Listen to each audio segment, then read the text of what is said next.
So, the morning after the festival attack, Matango village stirs under a pale golden sun. Mist curls low along the cobbled paths, still carrying the smell of cider, fried dough, and singed grass. A few broken stalls have already been mended, but the memory of last night's tall grass horror still lingers in every wary glance and whispered conversation. Children dart between the cottages, chasing paper pinwheels, their laughter a brittle echo of yesterday's celebration.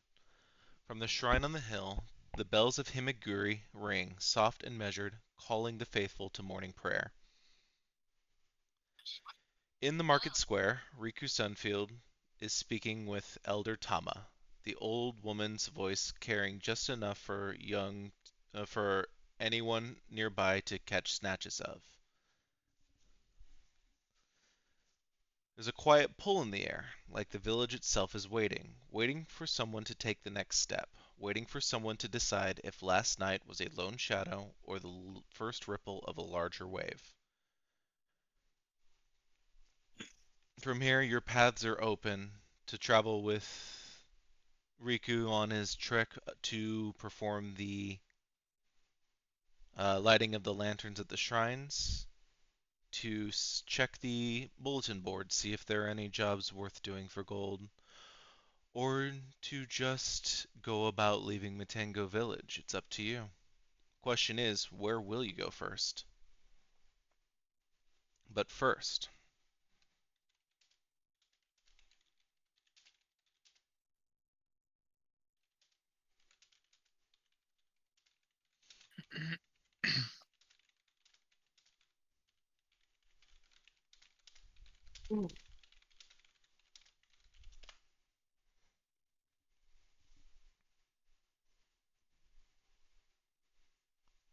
honey, Huh. we'll start with you. Oh no, wait. Getting I called was in like, class when you don't know the answer. no, wait. Honey, I'm dumb too. the first thing you notice is the hum. There's a low thrumming, like the sound the pods made when you were still inside one. But here it's not steady. It warbles, trembles, and fades. You open your eyes to find yourself back in the corridors of the facility. The floor is slick under your bare feet, the white tile smeared with algae. A single fluorescent light flickers overhead, buzzing like an insect's wings. You turn a corner, and water sloshes around your ankles. Cold salt water. It smells like the open ocean, sharp and raw. Somewhere ahead, the door is ajar. The hum grows louder. Shapes move just out of sight through the water, too quick to catch, but their ripples are wrong, flowing toward you instead of away. You hear footsteps, soft, slow, deliberate, coming from the open door. And then a voice. Not the doctor's, not anyone you've met before. It's gentle, almost kind, but the words chill you. It's still inside you, child, and it's waking up. Before you can say anything, the door slams. The water surges upward like a living thing, engulfing you, and for just a heartbeat, you see your own reflection in the surface, except the eyes looking back are glowing a deep, unnatural gold. And then you wake, drenched in sweat, and your hair, just faintly, smells of salt water.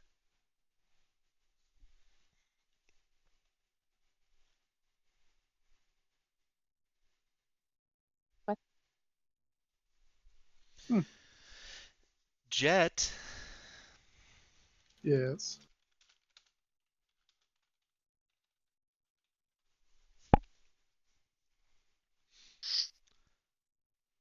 the first thing you notice is how still things are. The usual rustle of the tall grass outside your shelter is gone. No wind, no insects, no night birds, just the sound of your own breath. You're sitting on the old bus steps, cleaning your revolver when you see it. Movement in the grass, 30 feet out.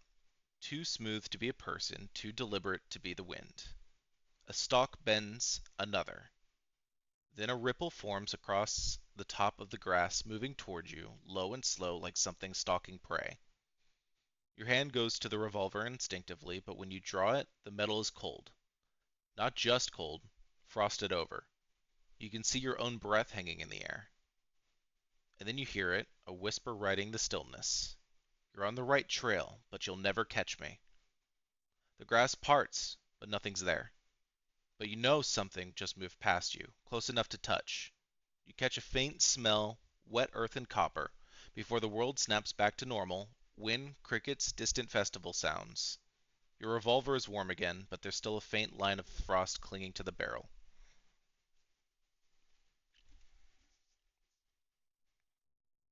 Spooky.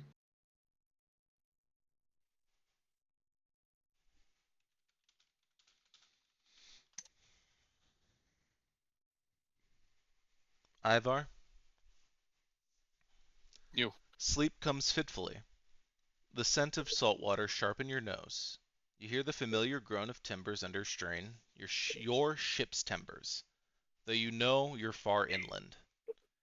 You open your eyes, and you're standing barefoot on the Black Drift's deck. No crew, no sails, just an endless black sea in every direction, the sky churning with slow, unnatural clouds. On my hold on, my landlord's screaming for some reason.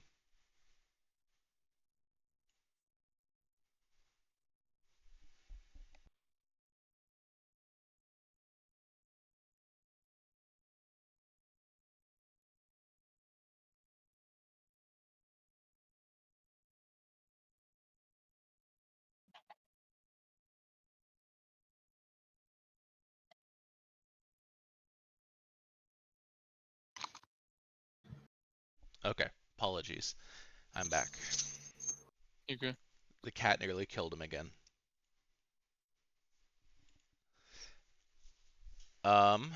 I am also looking at the wrong thing. There we go. Where was I? Something glows faintly beneath your ribs, the place where the heart once sat. It pulses, matching your heartbeat, then slower, slower, until you can feel another rhythm underneath it. Thum. The sea swells. Thum. The waves rise in time with the beat. You step to the railing and see it. Far beneath the surface, something impossibly massive turns over, a shadow in the depths. Its eye opens, big enough to swallow your ship whole, and it fixes on you. A voice rolls up from the deep, as vast and cold as the ocean floor. Return what was taken, or be taken in turn. The deck shifts under your feet, not from wind, but from the whole sea tilting toward the thing below. The railing splinters, the water rises, you're dragged overboard, the cold biting like knives. And you wake, the phantom taste of salt in your mouth, your hand pressed instinctively to your chest. The pulse is gone, but your skin there feels warm, almost fevered. Come here, you. Come here, you.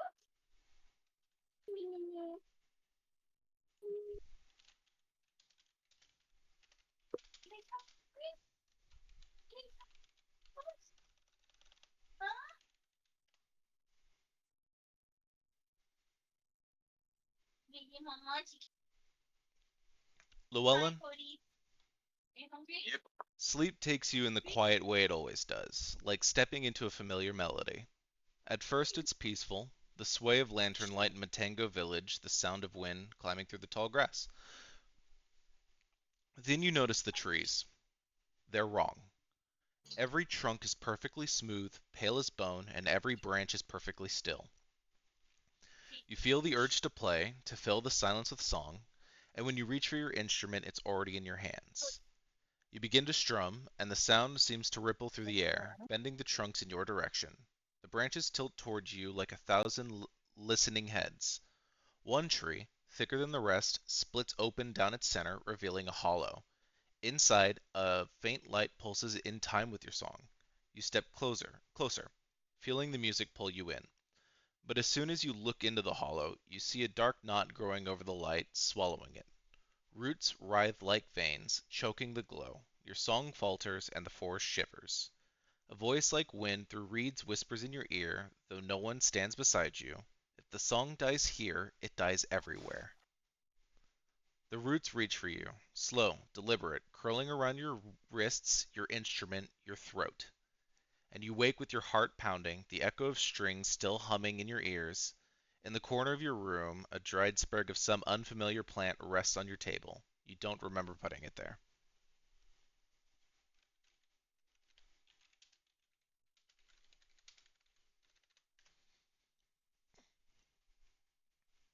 Milo, you dream of a long wooden table set in the middle of Matango's market square. Lanterns hang above, but their light feels pale, watery, as though the air itself is dimming. Every chair at the table is filled. Faces you half recognize, people from the village, but their eyes are covered with strips of cloth and their hands are folded neatly in their laps. A plate sits before you, piled high with roasted boar, perfectly spiced, smelling of Riku's cooking, but when you reach for a slice, the meat twitches. Slowly, impossibly, it starts to grow thin tendrils curling around the plate like tiny roots. One of the blindfolded villagers tilts their head toward you and speaks in a voice not their own. We all eat, and we all are eaten. The soil is patient. The table begins to sink, the cobblestones turning to soft moss, then to damp earth, until you're up to your chest in soil. You feel something moving beneath, pressing against your leg, warm, alive. When you try to pull free, the blindfolded figures lean forward as one and whisper. The root remembers every feast. You wake with a start, the taste of ash in your mouth. On the floor beside your bed is a single clump of dark, damp earth, still smelling faintly of spice.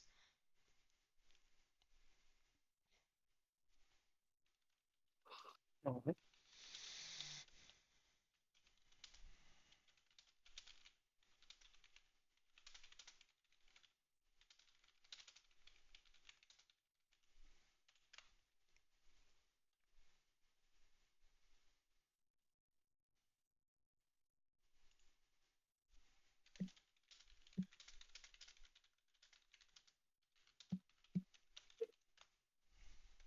Okay.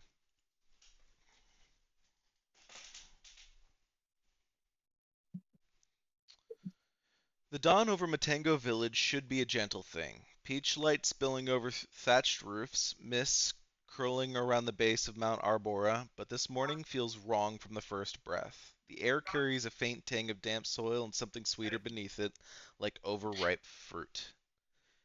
One by one you all wake. Honey, still feeling the phantom sting of the mark from last night's note, the weight of unseen eyes. The dream's voice is still there, quite quiet but unyielding, pressing against your thoughts like a cold fingertip on glass. Jet, you wake with the memory of tall grass shifting without wind, the distant pulse of something hunting you. Something patient enough to wait years for the right moment. Your revolver feels heavier on your hip than usual. Ivar, you sit upright with the ghost of salt spray in your nose and the phantom tide pulling at your chest, where the heart of the deep once rested. Your dream didn't show the sea. It showed roots thick and pale, pushing up through sand to tangle around your legs. Llewellyn, you hear the faint chimes even now, the same as in your vision, clear as temple bells, but the sound is warped, like it's underwater. It makes your magic itch, a low, buzzing ache in fingertips. And Milo, finding the clump of damp earth on your floor exactly where it was in your dream, its scent of spice and moss both comforting and unsettling. And when you all step outside, you see the same thing. At the edge of the village square, beneath the main festival lantern, someone, or something, has left a fresh carving in the packed dirt. It's not a word, but a spiral of intertwining lines, like vines wrapping around a spine. Around it, the grass is bent in a perfect circle, dew frozen into tiny crystalline beads despite the rising sun. From across the square, Elder Hoshima, a woman in her 70s with a voice like rain on stones, steps forward, leaning on her cane. She looks at the spiral, then at each of you in turn. 5 paths, 5 marks, 1 route. I don't know why you've been chosen, but the island, she's awake and she's watching. If you ignore her call, she'll send worse than dreams to fetch you. Her eyes are sharp despite her age. You want answers? You'll find them only together. And if you're wise, you'll start before the spiral grows.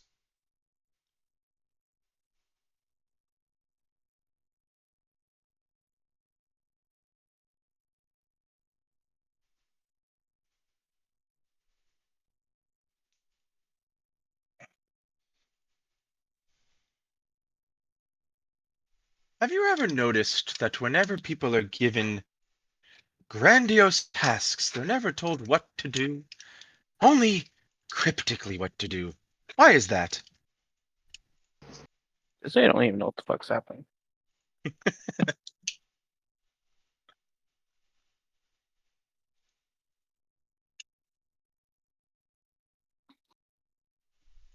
Aye. If I had to guess, it would be because cryptic makes you think a lot more. It's just like the sea. Always turning, always shifting.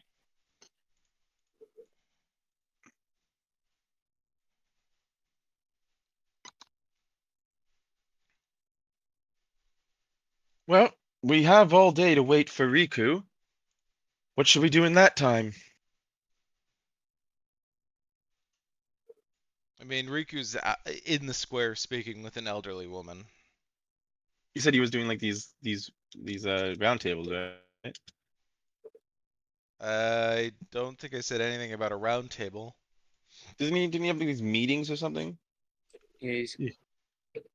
going to a shrine to light lanterns. Yeah, that was what Oh. he was going to do. Okay. And I tag along and bring snacks. Yep.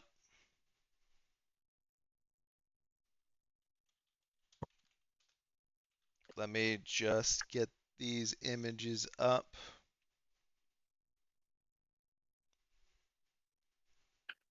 I'm trying to be less picky when going to D&D Beyond. Or not D&D Beyond. I'm trying to be less picky when I'm looking at up images on Pinterest, so I don't waste too much time. Alright, so I said their name, so they also need images here. We've got, I believe I said Elder Yama. Yep. Let me look back over my notes, but I'm like 99% sure that was what I said.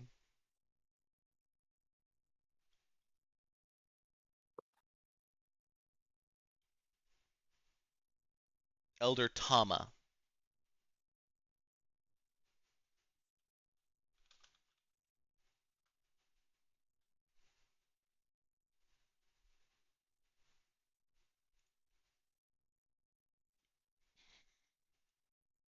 And Elder Hoshima.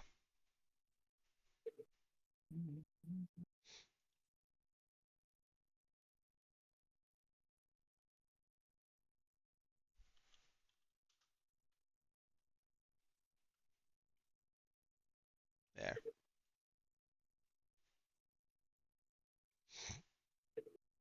Okay. What the overall situation is that Riku invited you all to walk with him on this trek that he takes to light the lanterns of the shrines, so that you can walk and talk and all of that. Yeah, I'll walk with him, sure. I'm joining. I've got nothing better to do.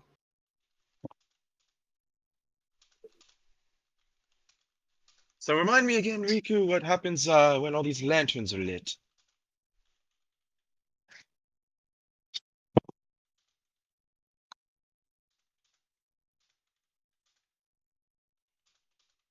One second.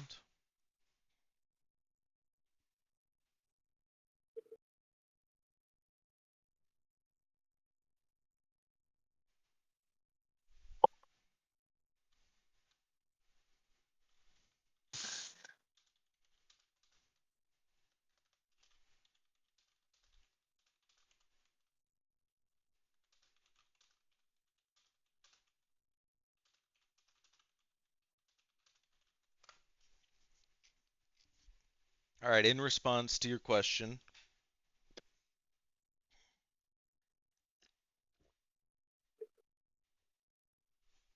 water. And my computer froze.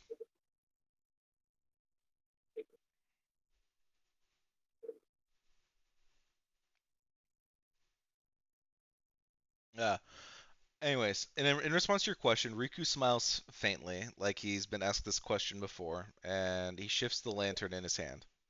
Um, when the shrines are lit, when the shrines are lit, depends on who you ask. Some say it wakes the gods, gives them a clear view of our lives for another year. Others say it's just tradition, a way to remind ourselves that they're watching even when the lanterns are dark. And he starts walking, boots crunching on the gravel path as he makes his way towards the edge of town. If you're following, that's good.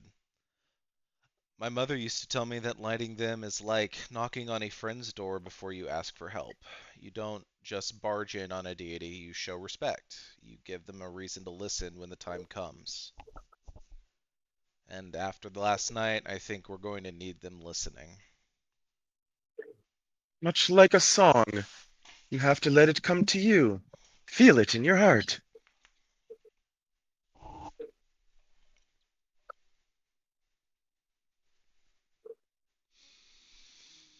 Something like that, yeah.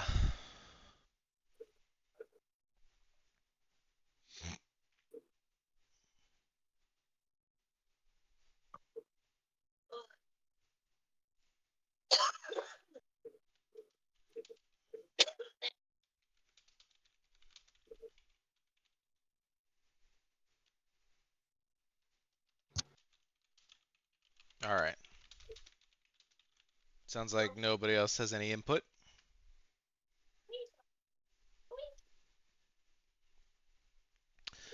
The forest hushes as the path bends. A cluster of pale mushrooms marks the edge of a moss-covered stairway that climbs toward a wooden torii gate.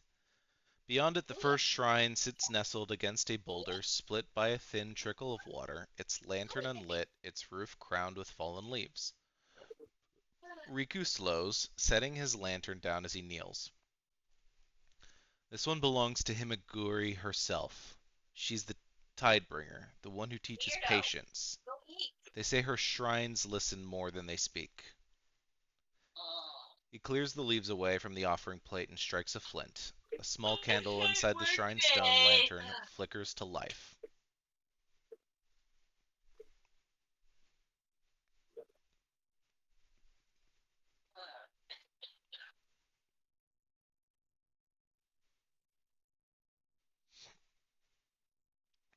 Honey, the flame bends briefly toward you, like it's tasting your scent, and for a moment you swear you can see your mark glowing faintly in the reflection of the shrine's water basin. Jet, a faint rustle from the nearby tall grass, too far inland for it to belong here, makes your skin prickle. The sound stops the moment you glance towards it. Ivar, the water trickling down the rock, sounds briefly like distant waves, and for half a heartbeat you swear you feel the heart of the deep pulse inside your chest. Llewellyn, the flame's shadow on the boulder, seems to take the shape of a crowned figure, just for a breath, before snapping back to normal. And Milo, the wind carries the scent of roasted boar and spiced cider, making your stomach growl. But there's no festival food this far into the woods. Riku exhales, and the shrine's flame steadies. One down, three to go before the gods notice us. Keep your steps light. The old trails have long memories. I take out my flute and I play a quiet melody as we travel.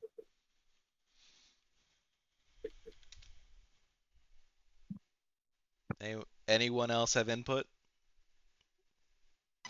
Jet's going to be keeping an eye on his surroundings. Because I'm hungry, I'm just be snacking on some jerky I have in my backpack.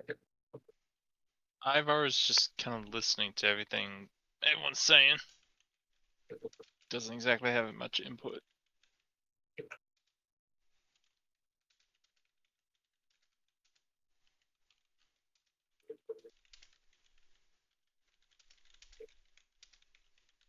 And honey? Uh, did we move away from the shrine? Yeah, you are moving away from the shrine, yes. Um, um, she'll linger a little bit, try to kind of reach out and touch the flame from the shrine.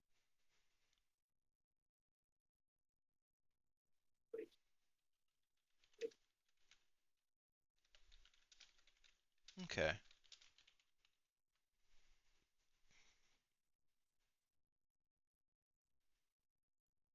Hmm.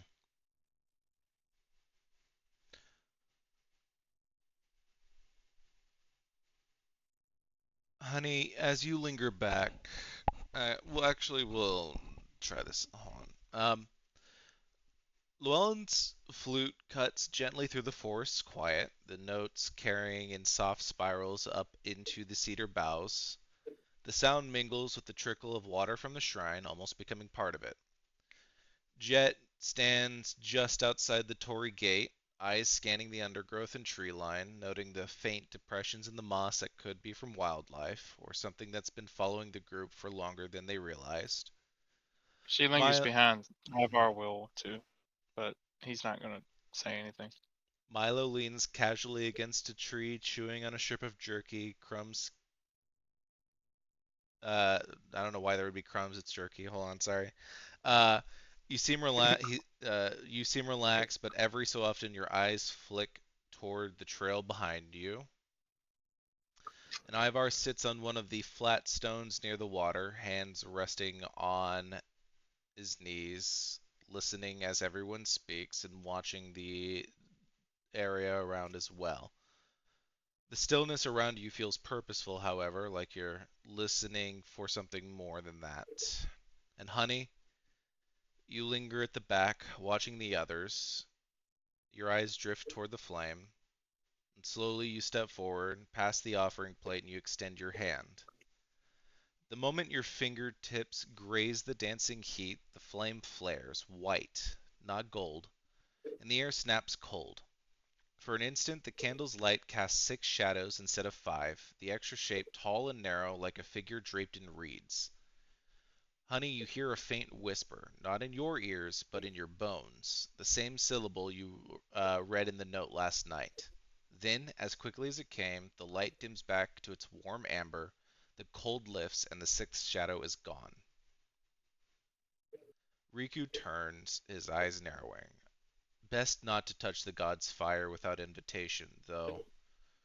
He glances at the shrine, as if seeing something that you all seem unable to, and then finishes. It seems Himiguri has noticed you. The forest is quiet again, but the feeling that something else is on the trail with you is harder to shake. Um, did I ever open the letter that Sarah gave me, or some whoever that was that gave me in the bar from the You other session? you did not. Yeah, while we're traveling, I'm gonna put my flute in my pocket and open the letter and read it silently.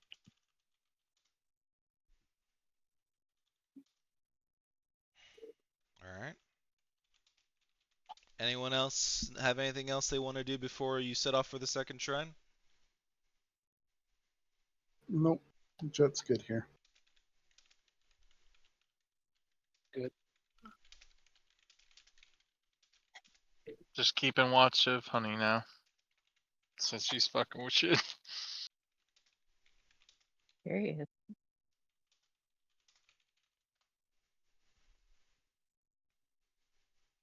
The trail winds upward, the moss-covered stones still slick with the last night's dew. Shafts of morning light filter through the cedars, catching motes of pollen that dri-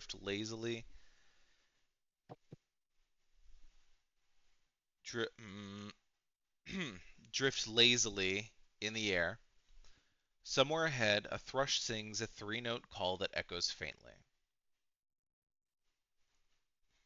Llewellyn, you fall back slightly from the group, fishing in the deep pocket of your coat, and your fingers brush the parchment, the letter that Sarah, the prancing prawn, had pressed into your hand the night before, telling you not to open it until you had a quiet moment. The wax seal is pressed with Sarah's familiar crest, a dancing prawn with a tiny crown, but the paper inside is different, a fine stalk faintly scented with cedar oil. The handwriting isn't Sarah's. It's elegant but rushed, a script that slants just slightly to the right. Llewellyn, if you're reading this, the shadows have already begun to move. You've noticed them first in places where the light feels heavy, as though it's been drowned. Do not tarry there. They've taken root in the soil and the water, feeding on what they can. I've seen them before. The first time, I thought they were simply strange spirits. The second time, I learned better. They're hungry. If the mark appears in the flame, you must follow the trail to the old willow shrine before the next moon wanes. You won't be alone in this. There are others who've been chosen, whether they know it or not. The path will be dangerous, but the alternative is far worse. Do not trust the man with the mask of ash. S. The sounds of the forest feel suddenly closer, the air thicker. Whether you've read it aloud or not, the weight of the words settle on you.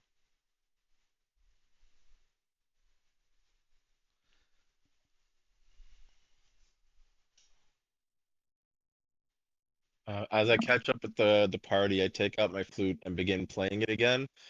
But this time, if anyone is paying attention, you could sense that my rhythm is not as uh, what's the word? It's not as upbeat and on point as it was previously. I'm gonna say out of I'll roll for that. yeah, I'm gonna say out of everyone, anyone with I'm gonna say passive insight of 14 don't need to roll. Oh, I don't need to roll. Nice. So I'm good. Honey would be the only one who needs to roll. I'm realizing. Goddamn.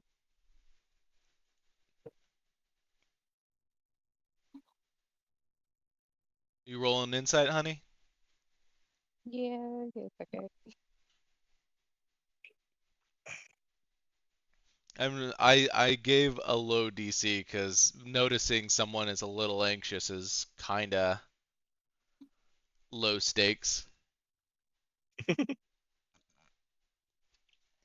That insight. Yep.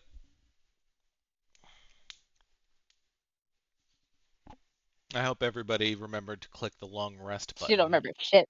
Dang. I mean, She don't notice shit. no, Maybe what she's never heard flute music before, so it just sounds as good as anything else. you know what? I could be horrible about this. You know, and I could be how I could be horrible about this because I have two thoughts in my head on how I could be horrible about this. And one is with that natural one, having Honey mistake the fact that Llewellyn might actually be into her, or mistake the fact that Llewellyn might be there to murder her.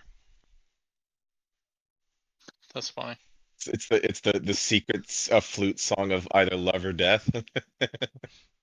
But you know what? I'm just going to say that there will be no high stakes for this natural one. It just sort of cements Honey's lack of social ability. Anyway.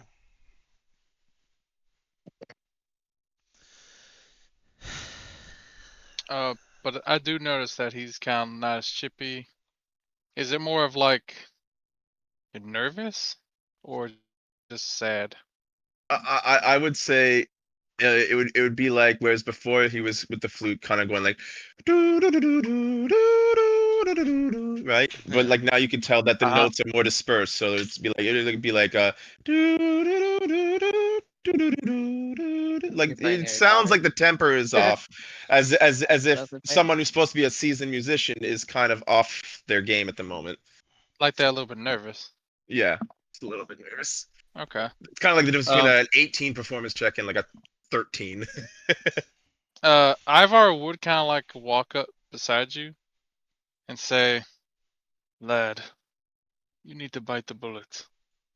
You're shivering in your timbers. What, me? I don't know. I'm simply accompanying the music. The music flows within me. I am fine. Didn't read anything concerning? Certainly not. Hmm.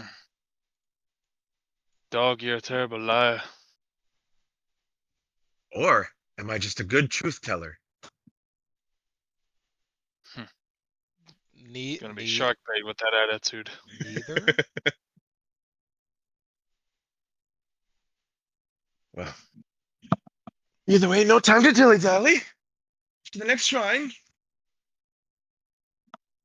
Hmm. I'll put the flute away and continue to walk without the music.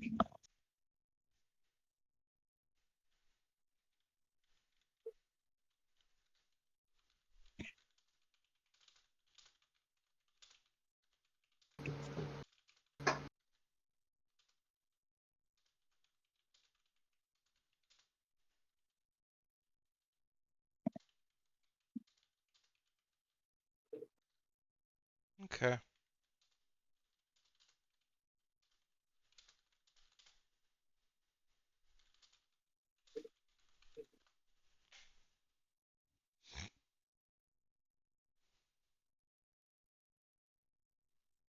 The trail narrows, roots twisting through the packed earth like the spines of sleeping serpents. Overhead, the canopy thickens, letting through only thin strands of daylight. The air, heel- the air here is cooler, damp with the smell of moss and stone. Llewellyn probably walks a little quicker than before,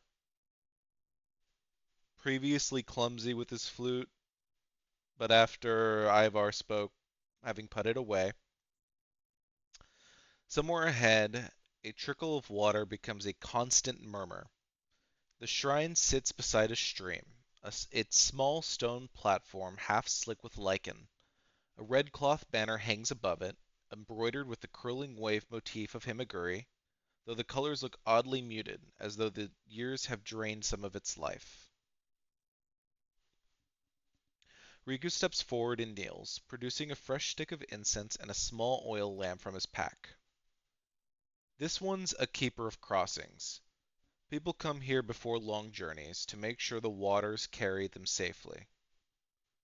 The flame catches easily, but it burns lower than the last shrine, its light seeming to pull inward instead of pushing outward. Just like previously, Jet, you notice the forest feels quieter than before. No bird calls, no rustling leaves. Honey, you can feel a faint vibration through your fingertips as you touch the stone, like the pulse of something distant. Milo, you get an odd sensation of being watched, but only when you glance towards the darker edges of the trees. Llewellyn, already uneasy from the letter, you could swear the flame leans towards the trail you haven't taken yet. And Ivar, you feel that same pull in your chest you had since the heart of the deep. Faint but unmistakable. Do I smell anything often whenever I like over there? Perception check?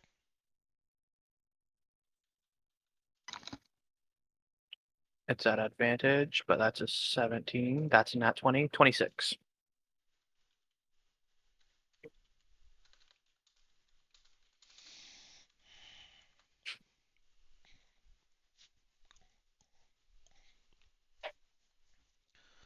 Milo, first, Mhm. what you smell at first is fresh oil from Riku's lamp and the faint herbal tang of the incense, sage, cedar, and something sharp, almost metallic, woven into the smoke. And then you smell the woods, the damp moss and wet stone from the stream's bank, overlaid with the cool, stagnant scent of water that hasn't moved in a long time, unusual for this part of the forest. And then, beneath all that, a sour fungal musk, thick and earthy. Not rot exactly, but alive in a way that makes the hair on your arms rise. It carries a faint sweetness at the edges, like overripe fruit left too long in the sun. And then the smell is moving, almost like it's drifting in thin tendrils from deeper in the woods. And Milo, you can tell it's not the same direction they were coming from, nor the trail Riku intends to follow next.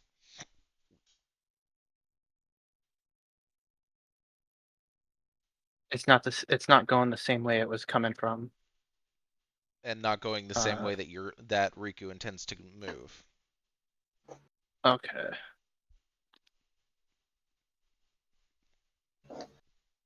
Ivar is gonna Uh, ask.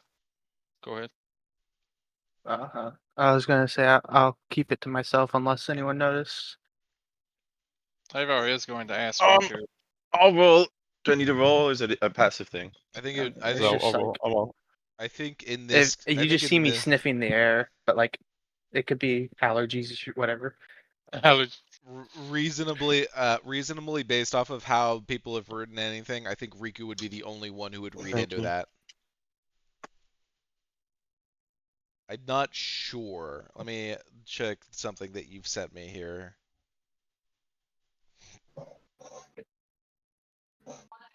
I gotta What? find you. I 'Cause don't. you, I I don't have you, even water. think Riku knows what I am. Riku's wildly insightful. Yeah. I mean, I have pretty good insight as well.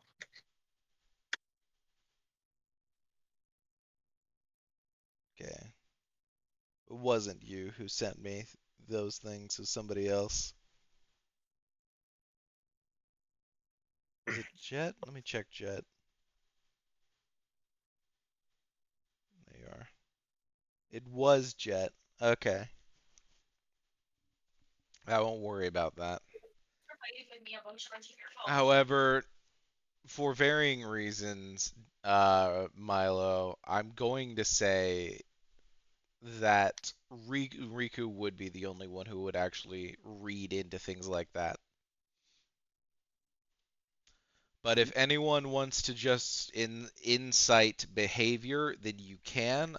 It's just going to be a high DC due to lack of information. How high are we talking? Um, okay. If there's a DC, there's a goal. Need to know. Jet's Am more I rolling focused on the insight or not rolling grass, insight? so One he's not second worried about while this. I'm thinking.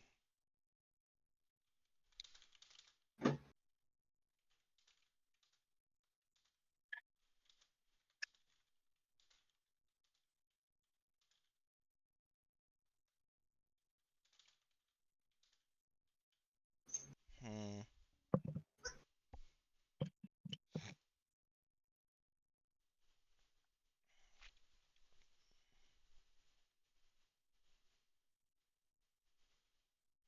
Okay.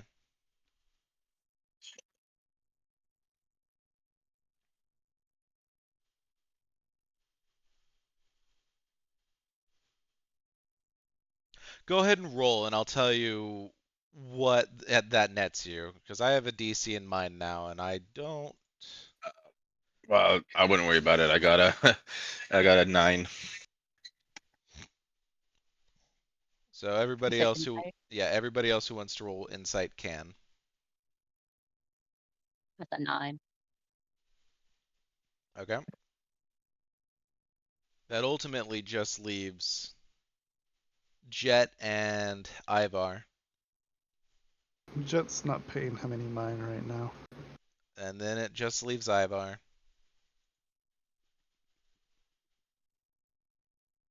Ivar is not paying attention. Good, makes sense. He was gonna ask Riku something. Okay. Then it's just Riku who notices, thinks anything of it, and says nothing to anyone else. All right. Ivar does ask him. He's like, "Aye, what god did you say gave safe passage to what is here?"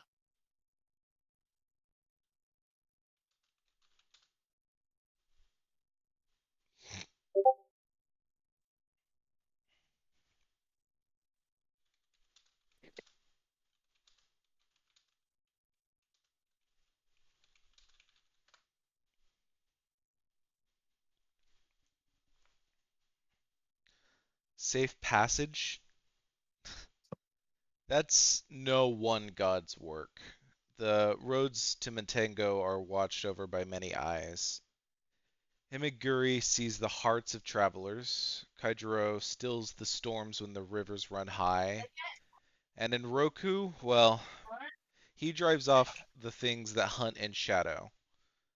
The trails are a bargain struck between them and the people who keep the flames burning. You let these flames go out, and you'll see just how quickly the gods forget their promises. Hmm. I just heard you talking about safe passage. So I was wondering which god this was. This is another shrine to Himaguri.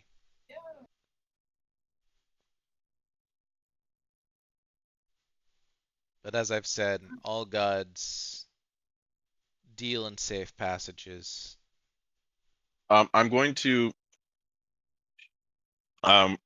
take Riku aside for a moment, He's like, please don't. and I'm going to go, Riku, could I speak to you for just a moment? Sure. I'm going to um I'm not going to show him the letter or mention the ash covered man, but I'm going to tell him basically that I received a letter with a warning of, when we go to the Himagari, was when we go Himagiri Himaguri, is it was when, yeah, the. Sorry, hold on. It god. was the the old Willow Shrine. because in the letter it mentioned Himaguri, right? No. I thought it did. Reading Oh, then I this, guess I wouldn't talk to him. I thought it said you'll Himaguri's notice them shrine. first in the places, John Terry, blah blah blah. The mark appears, you must follow the trail to the old Willow Shrine before the next moon wanes. Oh, okay.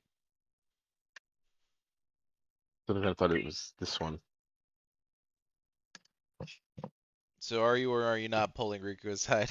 No, if he mentions the old Willow Shrine, I will. I thought it for some reason it was this one.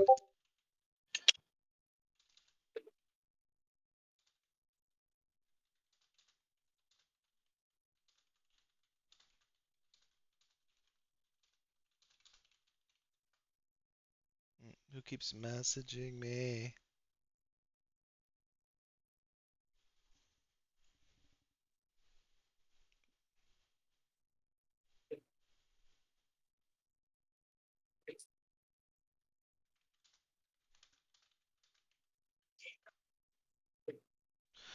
Okay.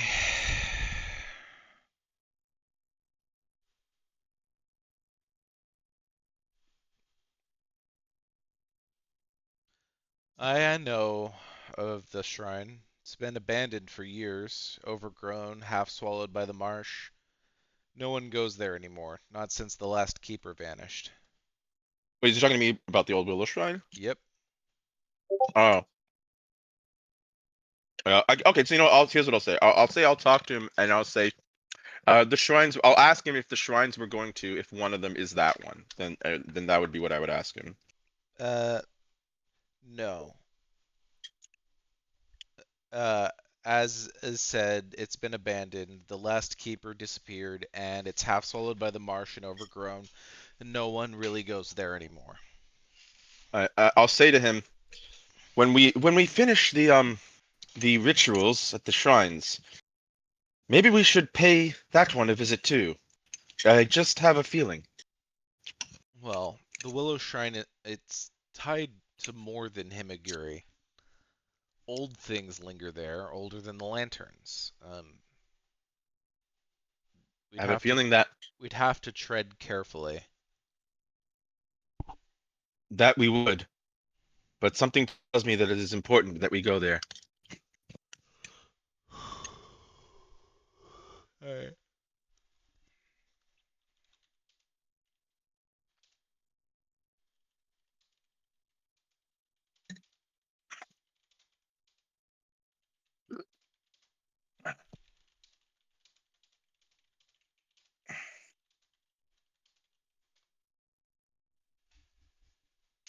After interacting, after these interactions, Riku says, "All right, it's time to move on." And as you all begin moving again, he falls back a little bit before saying, "Milo, can you walk with me for a second?" Yeah, I was actually gonna catch up with you once we started moving. Um, I don't know how important it is, but noticed something a little off in the woods while y'all were doing your stuff. I noticed that you caught something. You know, you hide it well. Most folk I was wouldn't going to the catch it, kitchen anyway. but Thank you. I've spent too many nights in the deep woods not to notice when someone's carrying the wild inside of them. I've worked on it. Your Some phone. moons are harder than others. Yeah, well, So your phone's not ringing. Your phone. Oh, I didn't see you have your phone there. don't worry, your secret's safe with me. But we will You can worry. have it. Actually, We will worry about that soon. What did won't be enough you? food for What me. did you smell? Uh, I'll explain to him that like the sense that I smelled, and tell him it's not quite going our path, but it's also not going back to the way it was coming from. Abojima's full of old hungers, some worse than yours even. I don't know. Guess we'll see what Maybe happens. best if we're just a little more closer, have eyes on people. Agreed.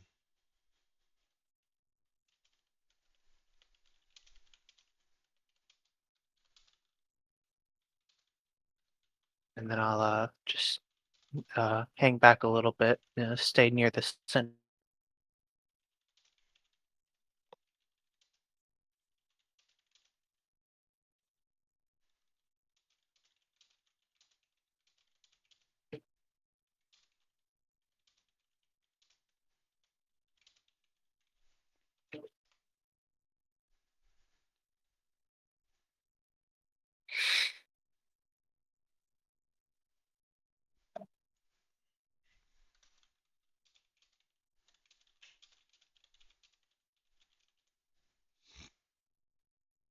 Okay.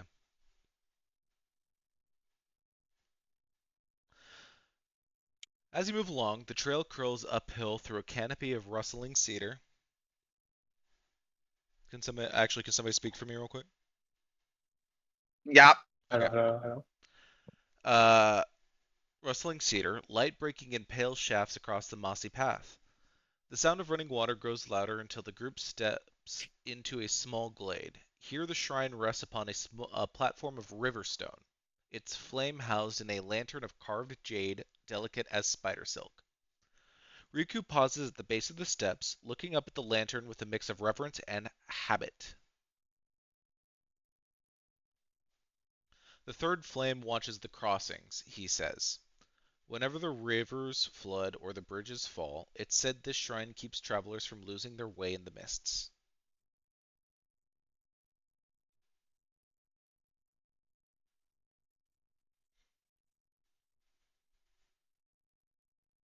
And while all of you begin whatever small rituals you do while you wait for Riku to perform his job, there is a subtle tension threading the air in general. Honey, you linger at the edge of the glade, watching the way the flame reflects in the water. Ivar's eyes drift from the lantern to the distant tree tops, as if you could sense a change in the wind that no one else feels. The moment is peaceful, but there is an undercurrent. A sense that something about today's route is leading to more than just a shrine lighting.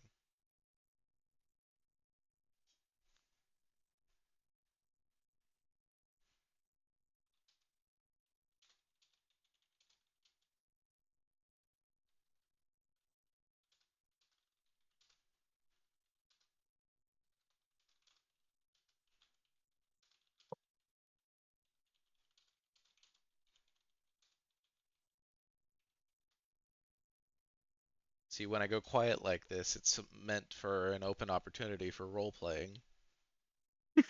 Oh. As Because Honey I'm mostly lingers, typing notes and preparing for the next move. I gotcha. that's fair.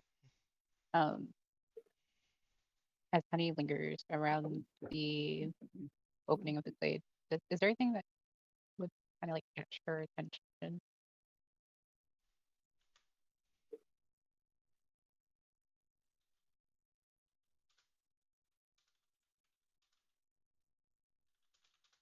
Hmm.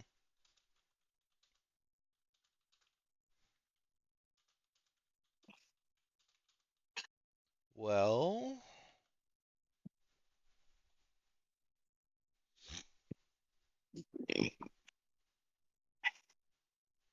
okay. Who's messaging me again? He says,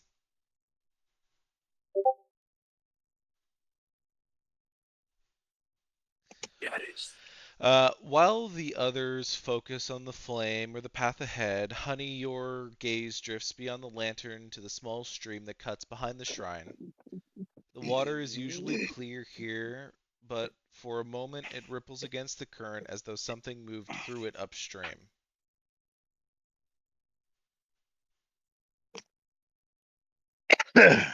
Do you step closer? Yeah. Okay. As you step closer, you notice tiny pale blue mushrooms growing right at the water's edge, their caps faintly bioluminescent in the shade. The glow seems to pulse in time with the shrine's flame. A whisper in the air as you lean in. You hear a soft, almost insect-like chitter in the wind, so low that it could be mistaken for leaves rustling.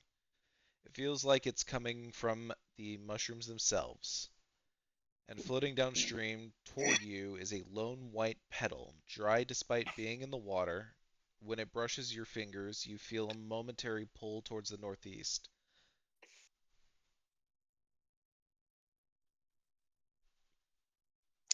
Mhm. Honey is going to pluck one of the mushrooms and she's going to take the petal and she's going to start walking in the direction that pulling her.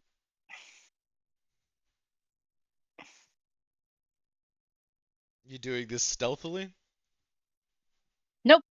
All right. Well, everybody notices as Honey starts purposefully walking in a random direction away from the group.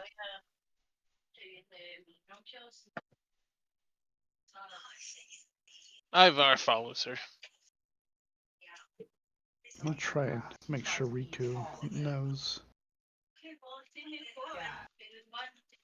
Ivar does want to kind of check the change of wind and see if there's a storm brewing. But I gotta roll for that. You said Ivar was focusing on the change of wind.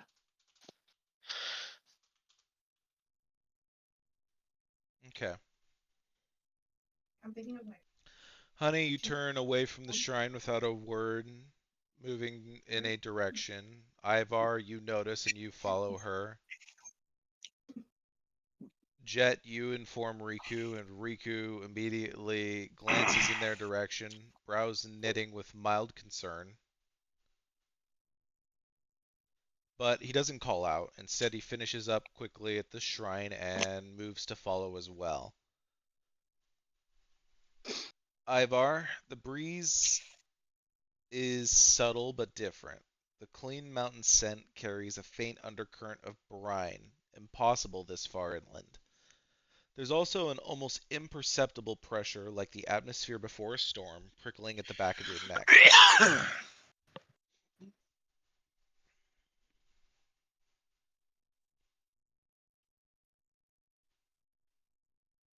Ivar would say to Honey, "Matey, I don't know where you're wandering off to, but be careful. I smell a storm coming." I'll be fine. I have to go this way. I'll go with you.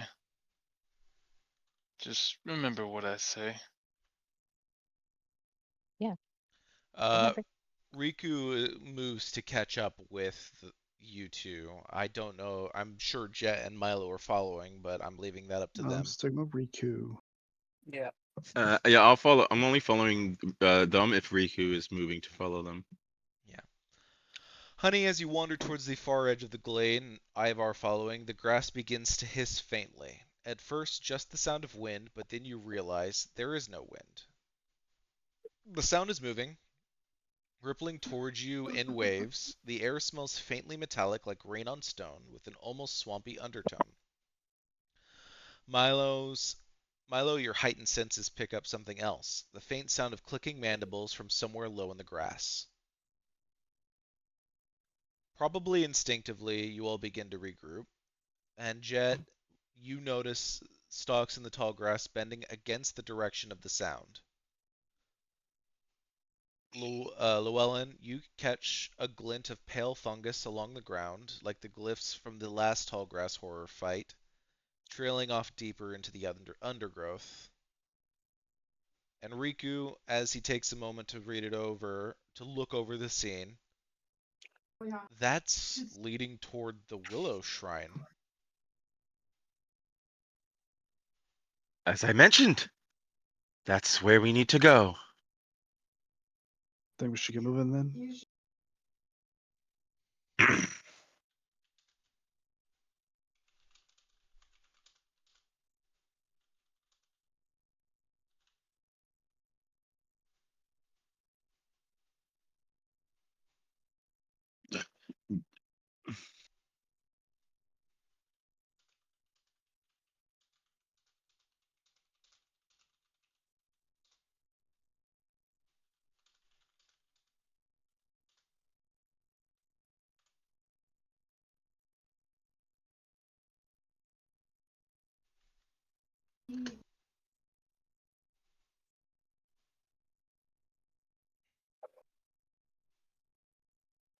My computer froze again. Ew.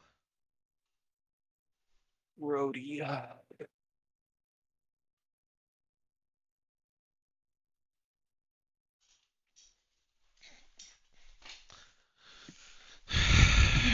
All right.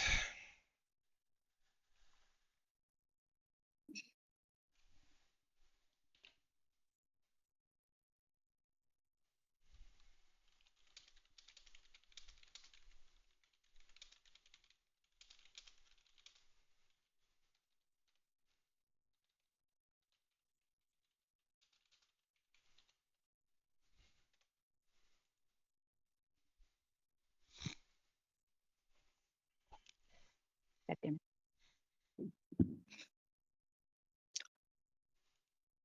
Would my computer like to function correctly?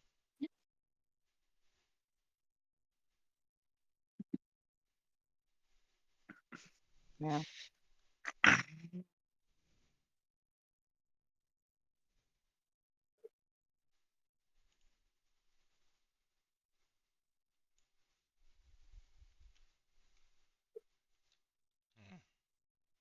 Angry.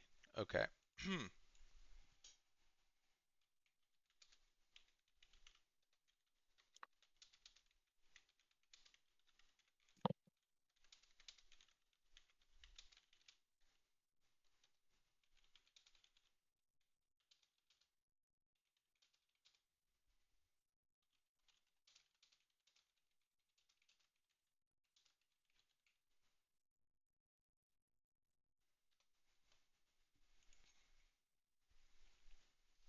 All right.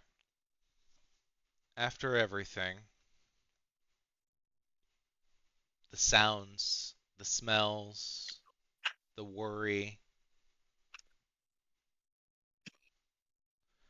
then the grass at the edge of the glade sways in a dozen places at once, yet the wind is still. The stalks don't bend in a single direction, but ripple in odd patterns, almost like the surface of disturbed water. The air grows thick and damp, smelling faintly of rotten, crushed leaves. From somewhere far off, a faint chorus of insect chittering rises, high-pitched, quick, and in perfect unison. Unison?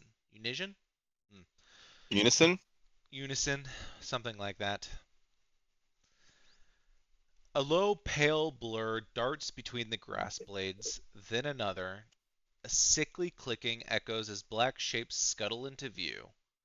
Massive insects, each the size of a hound, with long jointed legs ending in hooked talons. Translucent shells reveal a pulsing network of fungus-veined tissues glowing faintly green in the gloom.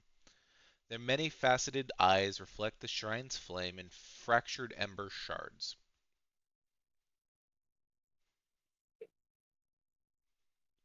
One drops low into the grass and vanishes from sight. Another scales the gnarled trunk of a nearby tree, moving with impossible speed before perching, its head swiveling sharply towards Honey.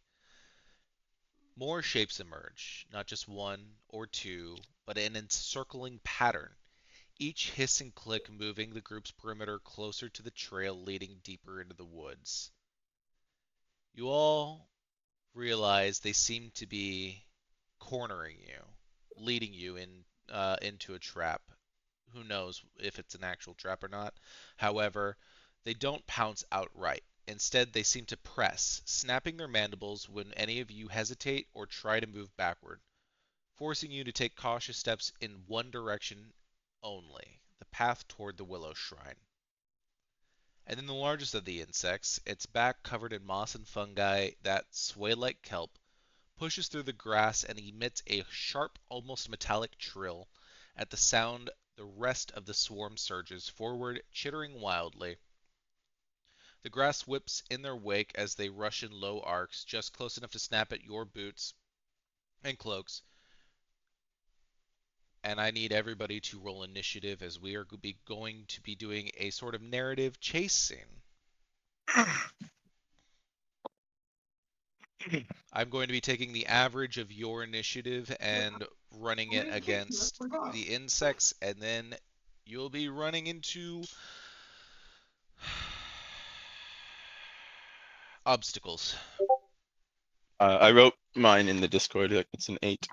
8 22.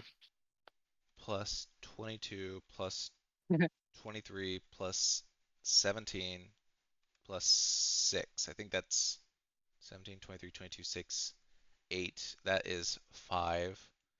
And just to make things fair, let me throw in Riku's initiative. Also a 6. You got an average of 13.6, which we will be rounding up to 14.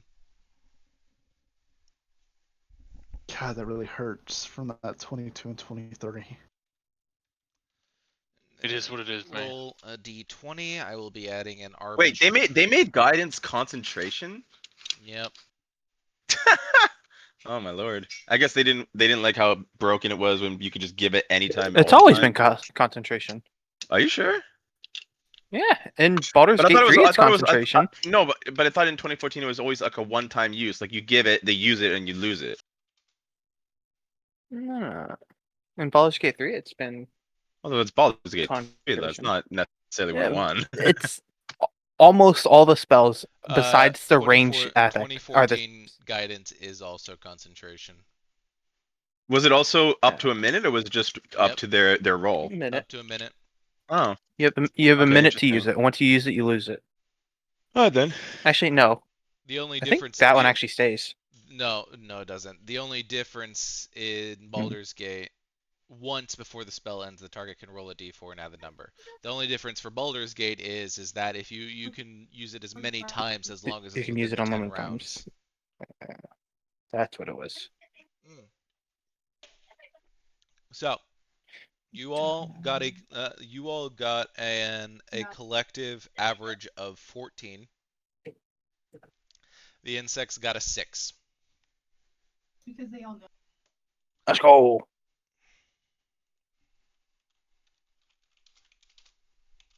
And we're running out. We're trying to run away from them towards the shrine.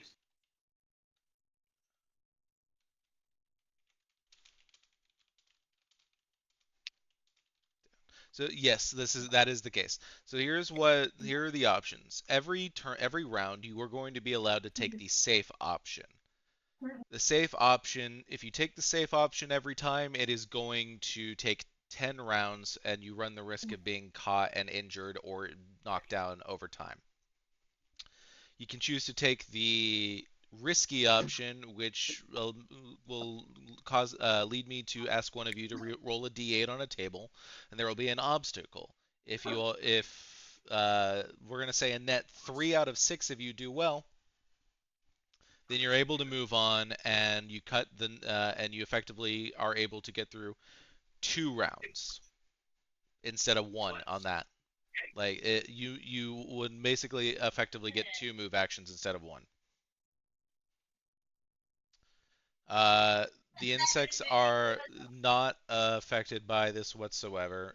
The only difference is if you do badly on the risky parts and the insects attack, you'll be taking double damage. I'm like an idiot. I'd be like, I want. No, it's a treat. Good to go? Yep. So- Cody doesn't like it.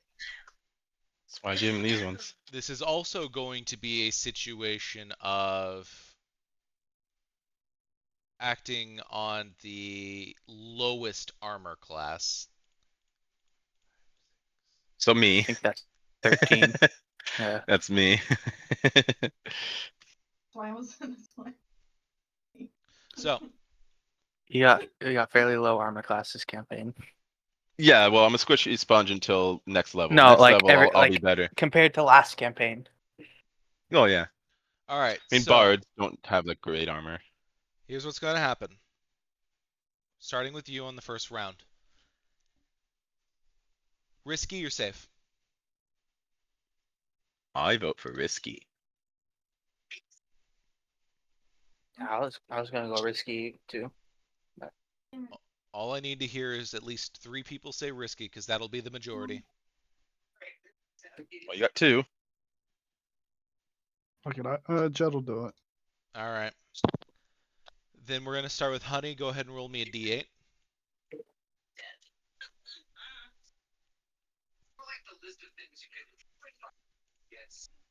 I'll just face plant on the first turn. That's a 5. Sinkhole patch. A section of soft earth collapses underfoot. The first character to step on it sinks waist deep in the mud and needs help to get free. So I'm going to roll a d6 amongst the group of you, with Honey being 1, Ivar being 2, Jet being 3, Llewellyn being 4, Milo being 5, and Riku being 6. I'm going to roll on Honey's sheet because whatever. It's Riku. Damn. So this is something that is unavoidable. It's just that's what happens. Yep. Now, As I see that, I'm going to cast guidance on Riku and give him help on any athletics check. I think would be the thing.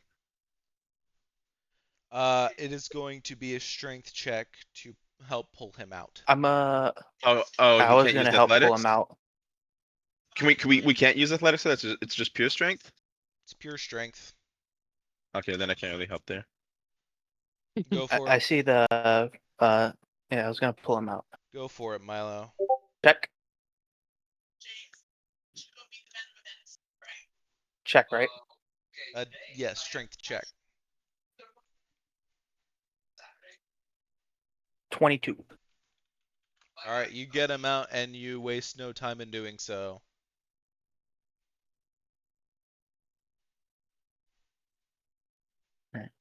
As we're still running, just make sure you didn't like mess up anything on the way down. All right, so now you all are left with 8 rounds after the fact. Now I'm going to be rolling 3 attacks and doing 1d6 damage overall to 3 random people.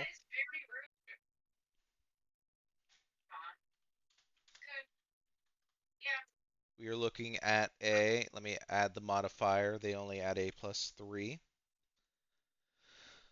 Even though we took the risky path, they're still on our tail enough to attack us. Yes, however, because you succeeding on the risky path nets regular damage, but you'll be taking less damage if you keep succeeding on risky paths. So instead of 10 rounds of damage, you'd be taking 5 rounds of damage. Yeah. Okay. And I rolled a 10, a 9, and a 9, so nobody is hit. Amazing. And give me just a moment.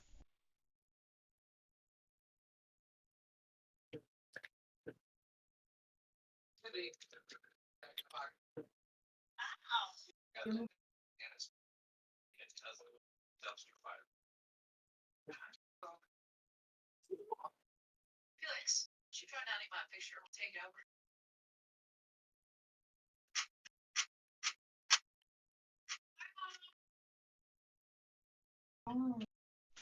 Sorry, my roommate started talking about how excited he was for Hot Pot, and his excitement for Hot Pot's getting me hyped for Hot Pot.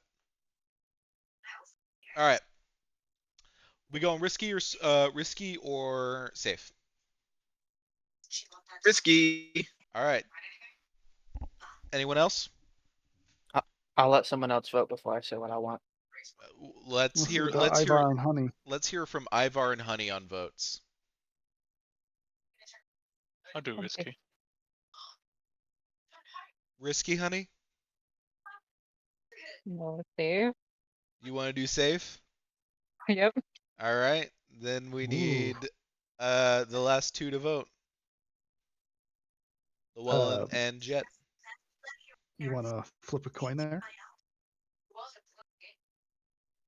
Coins. This is D&D. I know, You will so it's die. fine, though. But it's between you and I, though. Risky or safe, Jet? A coin is It's just not, a it's 1d2. not technically between you and him. It's just more that one of you can tip it. Yeah. If one of you says risky, then it's risky.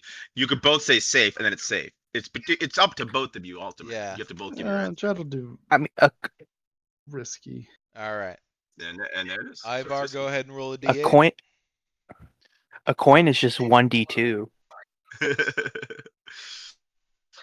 Well, technically, it could be a D3. What if it lands on the side? Shifting Hey. terrain. The There's ground a- becomes uneven with sudden dips and loose stones. All characters must make a dexterity saving throw or stumble, losing movement. I rolled a 20. Milo failed. Jet All I'm brawn, no failed. dex. I want to use a lucky point. Okay. Oh wait, heroic inspiration. Everybody has one. That's better. 16. Oh yeah, we do have heroic inspiration. I forgot about that. I'm still using a lucky point. All right. Hold on. I'm reading. Riku got one too. Yeah. The- Wait, how do you... So this How do this overall needs a 4 out of 6, a majority, for it to not affect you. Only 3 of you have succeeded. I'll use I my think we're still heroic. waiting on Ivar's reroll, right? I've already I got rerolled. Ivar got a 16. Oh, okay. I'll reroll with my heroic. Only 3 of you have succeeded. You need 1 more. That's better. All right, Jet. None of you are affected. Let's go ahead and move on and roll some attacks. See if it actually hits anybody. That is another 9. That is a 10. That's a Jesus. natural 1. Why? Why? Why? Okay. 6 more rounds. All right. If we- I'm gonna Can I If we fail, are you gonna give him can I ask a advantage? question? Can I ask a question that is simply just based on my own character's observations? Sure. These between the first obstacle that we got to and the second obstacle, how much in-game time passed? These are effectively rounds, which means 6 seconds. 12 Okay, no, that's seconds is important. what's I'm passed. going to cast Bless, and I'm going to bless who's got really shitty decks. I only have a +2. Putting a but- lot of stock in decks. Well, I know it's gonna help them for all the rolls, but because this is attacks and saves, right? Bless is Bless, also only for saves. Some of them are No, checks. saves or attacks, but I have guidance as checks, bless is saves. So I have it all covered. Yeah. But I'm realizing that we only need saves in this. So I think Well, what I'll do is I'm going to I cast. did a check on Riku, but Well, but that was a strength check, which nothing. You can't do it. There's no spell that gives that. Because there's a spell that gives I can skill checks, spell that rage. gives save, spell that gives attacks. There's no spell that I know of that helps you with ability checks. Enhance ability. Enhance ability. Fine. Yeah, that gives you Fine. advantage. I don't have it. I'm gonna Not till bless next Honey. level. I think I'm gonna bless Honey, Riku, and Jet. That's bold not doing it to yourself. Well, that's the kind of character my guy is. So as we're traveling, I take out my flute, I play a little ditty, and I say, "Must haste we make, we must be going. Don't fall behind, or you'll be snowing." Alright, landlubber. You might want to play it when we get out. So yeah, Honey, Jet, and Riku, all of you guys will roll an extra D4. Any future saves, I would assume would be the rest of whatever that we're going to be doing here. That's fair. And with that, I choose risky again.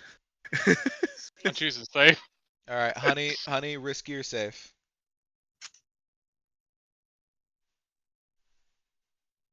Safe. Ivar, risky or Once safe? again, it's back to you two. I think you said safe. Yeah, I did. Jet, risky or safe? Risky. Llewellyn, risky or safe? Oh, Risky. Milo, risky or safe? I'll go safe just and like hang around Honey just in case she needs help. Seeing she's a little timid at this. Okay.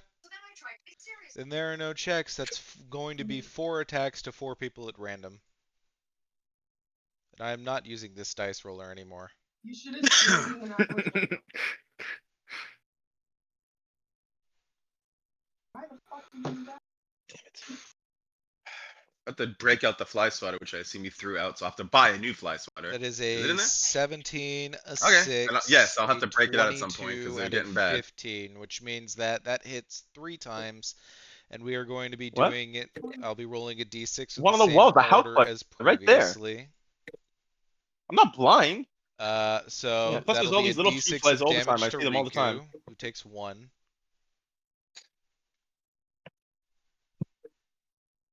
did he get hit with the 22?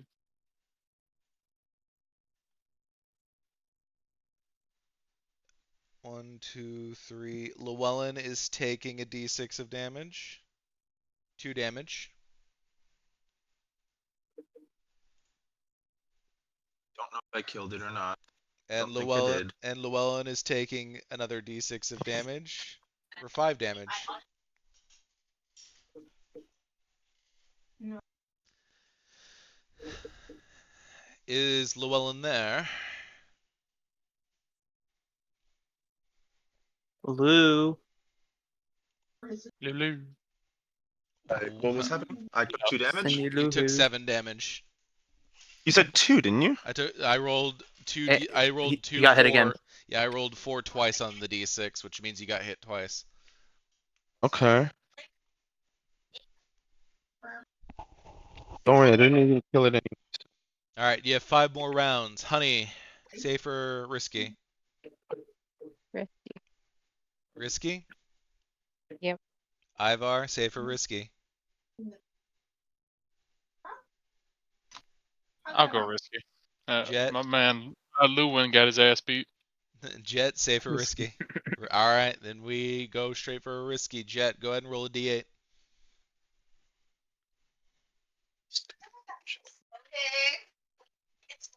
4. 4. I don't think we've had 4 yet. Drink.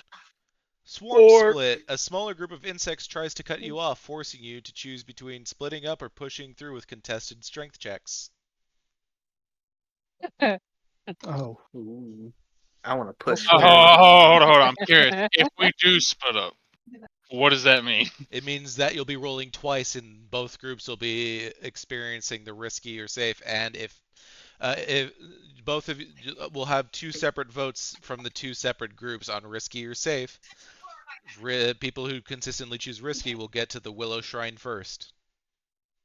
Okay, but I'm a, Question. this is just Bless's clarification. concentration with a range of 30 feet. Is that a range that I have to maintain, or is that a range from when I once you They cast have it? to be. They have to have been within the 30 feet to be But affected by after the that, they spell. can be anywhere. I think so. Yeah. Okay, then I'll vote to split. If we do split, I was uh, yeah. is it still 2 rounds?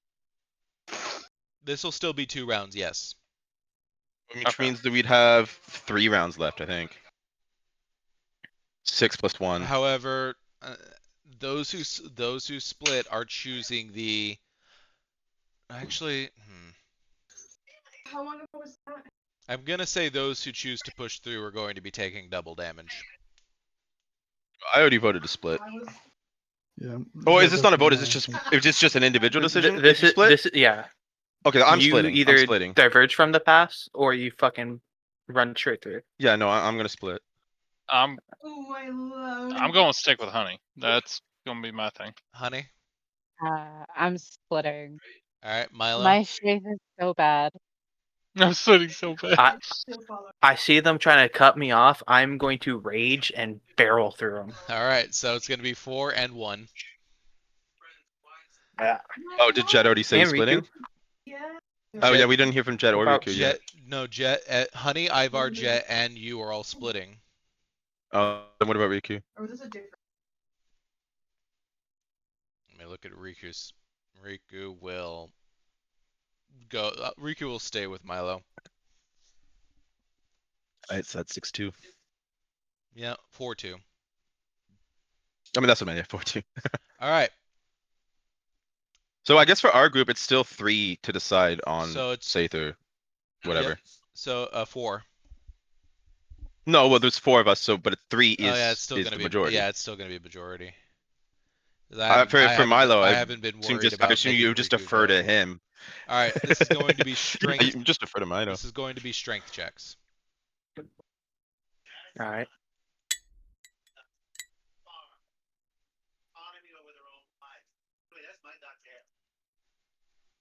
Now against a Nice. swarm of insects.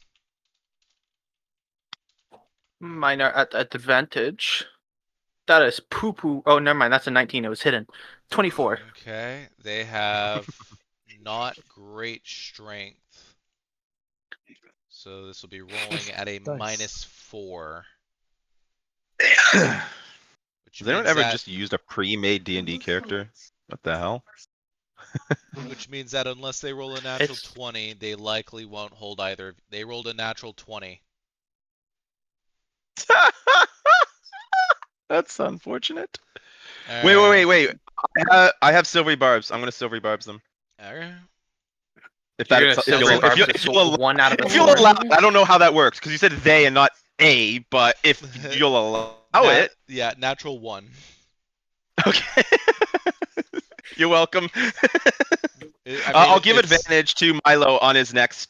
Is it attack only?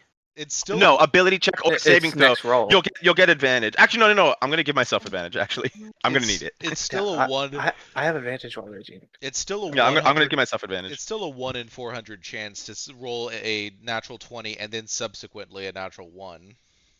The funny thing is I wasn't necessarily worried about him taking the damage, especially with him raging, or even Riku for that matter. But I was more worried that if they take the damage and they get fucked again with only 2 of them there, that could be problematic. I mean, technically, it's He always did say a 1 in double 400 damage, chance. so basically that No, it's essentially all- means you're not even resistant. Anyway, I'm talking to Don't what worry. Jasper said. Don't worry. It's technically always a 1 in 400 Alright. chance to roll one number and then another number. Yeah. Anyways, you're safe. I saved you. All right, so this is going to you saved Riku. this is going to be the 3 attack rolls, and they will be doing double damage, and this is going to be a 1d4 divided by 2. Wait, what was the D20 roll that they got a 20 now? One, what was that for? That was thought that was to hit. that was a contested strength check to slow him down. Oh, but they're still Yeah. attacking. I see. Yeah. That's another natural 20. Well, you can't help It's fine that. with me. That is a 19, No. and then that is a 14, which means that That would have hit me. So because you chose to push through, it's double damage, which means that a natural 20 is 4d6 towards. We will do this smart. We'll throw it against the barbarian who takes half damage anyways. I mean, I am the one barreling through him. I assume Four- Riku would be 14 slightly behind me. 14 halved to 7. Actually, it's not halved. Oh, you're saying that's after the double. It was 7 plus times, right? Yeah, so I rolled 46. That's 14. Halved, Yeah. Sorry. cut in half because of rage. And then Riku's Yeah, taking I was just thinking another because he's 5. raging, you could have just rolled the regular damage. It would have been the same thing. All right. However, this does put you at, and if my math is correct, 3 more rounds. Yeah. We should all be at 3 more rounds, All which is right. why I'm gonna vote for risky again on our side. All right. Llewellyn says risky. Jet, I'm going risky. We're Ivar, almost there, guys. Ivar. I'm going risky. All right. And We then get through this one, then we can go safe and on the then last on one. the So other side, it's up to you, Milo. Risky or safe? I'll go risky. I'm by myself. All right. Ish. no, you got Riku, but you're the decision maker. All right. Yeah. Llewellyn, I'm just Riku barreling through trusts you. shit. Riku trusts you. Llewellyn and Milo both roll a d8. All right. Oh, D8, yeah. I got a 6. Okay. I don't know if we've had that one yet or not. All right. That one you didn't have. All right. For the major side of the group, panicked wildlife. A startled deer or boar crashes through the grass towards the group, threatening to bowl over anyone in its path. Dexterity saving throw to avoid being trampled. Milo. No, Honey and Jet, you both have a D4 to add to that. Milo. Hidden root snare. Thick, gnarled roots catch at boots and ankles. A dexterity save is required, or the character is knocked prone. And I get advantage on this because of silvery barbs. So I rolled a 20. I got a 10. It Did was you- so close to being out. Who 20. all did you give Um, bless to again? Yeah, Riku. yeah. The bless is on your side is on Riku. On Ah, our side, it's Honey and Jet. And then I got advantage from silvery barbs, so I rolled a 20. all right. Well, as I've said, at least half the group needs to succeed for everyone to succeed, which means Riku succeeded. Therefore, technically, Milo succeeds.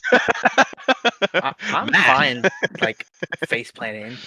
Uh, If you want it to just be my role, I'm fine And face as planting. for everyone else, no, I've been having Riku roll for everything as well because having an NPC with you does provide a hindrance, even if his decision isn't going to be anything. So we've got Ivar Yeah. with a 27, which is a success, of Nat course. 20. We have Honey with an 18, which is a success, which means I just need dex saves from I got a 20. I got a 20. all right, and Jet just for the fun of it. Ivar and Honey will survive this. Add a D4 to that. How the fuck does that happen? Oh, that's a 6, not a 9. Okay. He was like, "This ain't math." Math ain't mathin'. Aha! Does that do it? It does.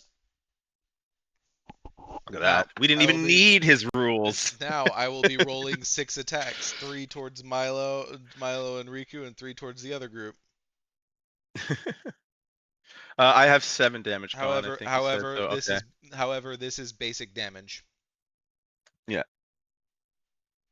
Okay, so we'll start with. I use my bonus action to keep my shield. Okay. You would If you, I you ever wouldn't get have need, you not wouldn't hit. have needed Yeah. to. You had been hit. You got Yeah. attacked. Yeah, but That is just in case I That is a 23 to the main group, which means that we will be rolling to see who's hit. That is Llewellyn again. All right. to keep 2 maintaining damage. cushion. Got it. I didn't also realizing I need to roll a d4 for that 4. 19 to hit, roll a d4. Jet will take 1 damage. Darn. And a natural 20 Boy. for 7 damage, pointing towards Honey. Now for the smaller group of Riku and Milo. That is a 14 to hit. I don't think that hits either of you. Misses me. And it misses Riku. 22. Roll a d4 divided Hits. by 2. Will hit Milo for 1 damage. Are you okay? Would I have that or no? No, you can never have can't have a lower 1. than 1. Yeah. And then that is a 23 to hit. Also Hits. on Milo, 3 damage, which is already halved. Already halved. Okay. Wait, so wouldn't 3 still be treated as 4.5 to 2? I It rolled rolled a and it 6, half halved to to 3. 3. Oh, you. I see what you mean. Okay. And finally, the last round. You all can literally take the safe route and get there. You would just take 4 hits each. I vote for risky. I'm just kidding. Obviously, I vote safe. Safe all around. I don't know how far it is, so I'm going It's risky. you both are on the last round. All right, we'll start with Yeah. the main group who And decided to go I don't. safe. That is I a don't know where 12, we're heading which doesn't quite hit yet. anyone. An 8, which doesn't hit anyone. A 13, which I think hits the very lowest, which is Me. so that will hit. Unless That someone will else has actually a hit 13. somebody in the group. So that'll hit Honey again. Oh, I see. You're just saying that anyone can get hit based on the worst armor class. I get it. 5 damage, Honey. And the last roll Oh, honey. was another 13, hitting Llewellyn for 6 damage. Ooh, I'm pretty weak. And now I'm because feeling and now a because bit Milo decided under the weather. and now it's because Milo decided he wanted to go risky. Roll a d8, Milo. Can I also like accidentally run into the shrine? I rolled a 2. Fungal spore cloud. A burst of pale fungal spores erupts from a trampled patch of mushrooms, causing coughing and mild orientation, which will cause disadvantage for the next 10 minutes. Or disadvantage on Damn. perception checks for the next 10 minutes. That's no save, like not even a con save. Not even a con save. That's fine. And you all make it to That might make me run into the shrine. Oh, yeah.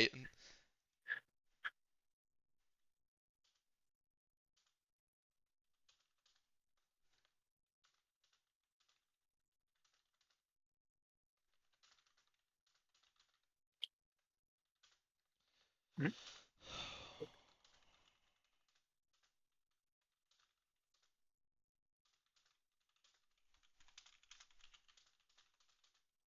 Hello. Yeah, hold on. Hello, Moto. Oh, I just you stopped halfway through a sentence. Because it doesn't tell you. The wall of buzzing, chittering horror is almost upon you when the twisted outline of the Willow Shrine finally looms ahead through the grass, its old bark-covered walls and drooping eaves barely visible through the swaying stalks. Milo, instincts overriding reason, spores burning your eyes, barrel forward like a charging bull, eyes locked on the wooden wall itself. The ground trembles under your weight as you slam headlong into it, the aged timbers groaning but holding.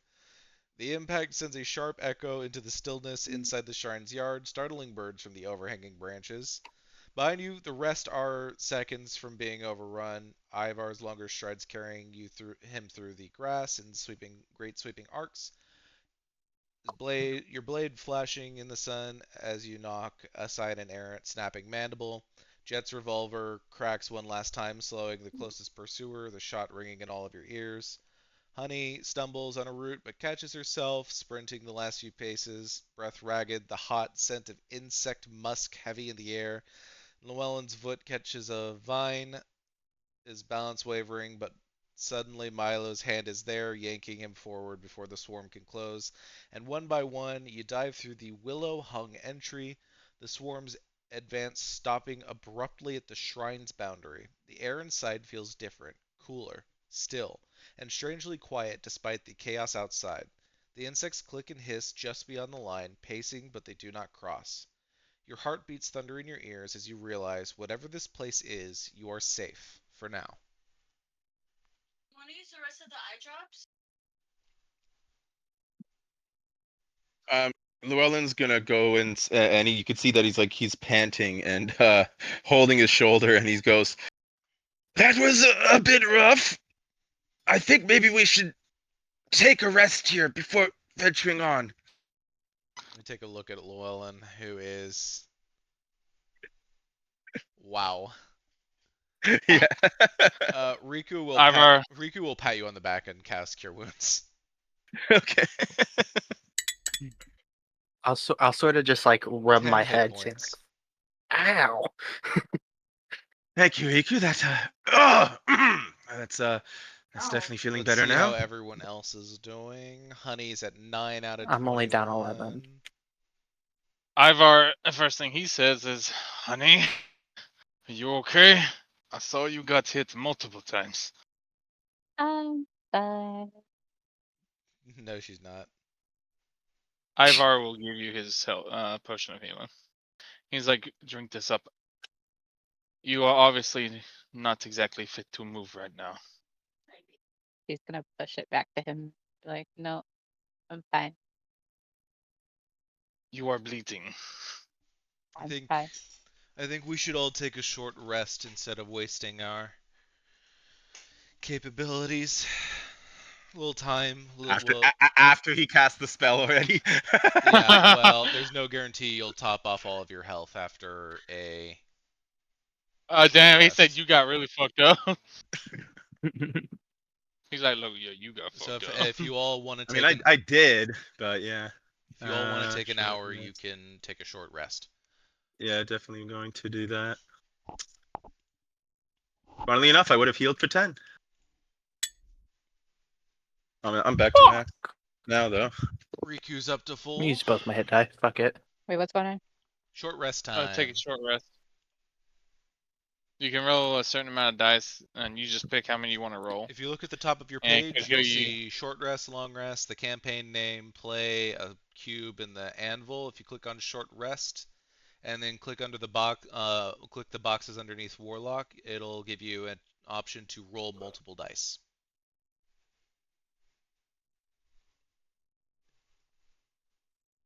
There you can roll your hit dice and heal up a little bit. You kind of being below half, I'd recommend rolling both. I do recommend that as well.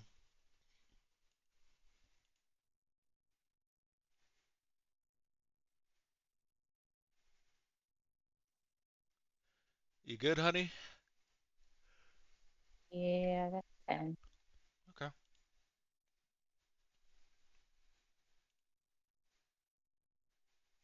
Just didn't add to your hit point total.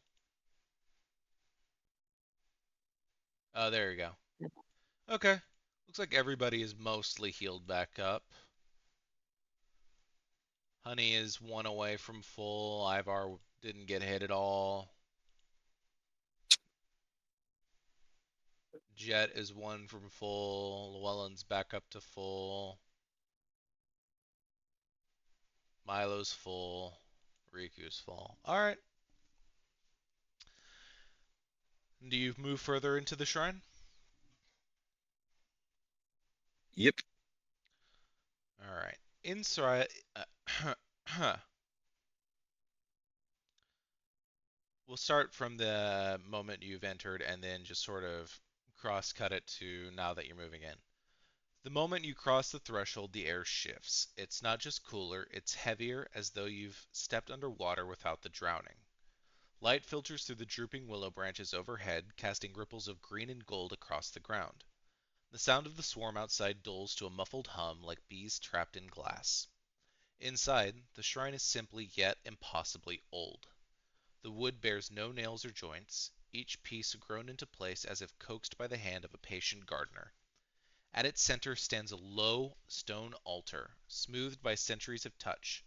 Offerings lie upon it, wilted flowers, weathered coins, and bundles of herbs tied with faded cord. A faint incense hangs in the air, sweet but tinged with something unfamiliar. the smell of rain on stone. And then you notice the walls bear faint carvings of eyes, hundreds of them, stylized but watchful, staring down at you from every angle. As you catch your breath, a breeze stirs the branches outside, though no wind reaches your skin. The hum of the swarm retreats further into the distance as though driven off by an unseen will. For the first time since you fled, the silence feels almost alive. And then, in the stillness, a soft whisper curls through the room.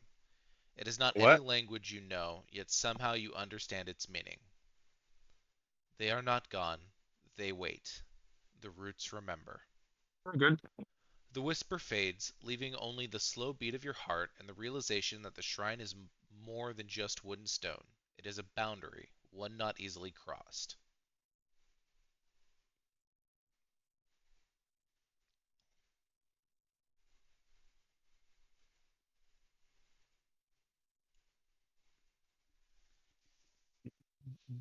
I think back to the letter, and I say to the group, I'm pretty confident that nothing bad will happen. What? What? Oh, I thought you called. Oh, I thought you were calling my name. Sorry.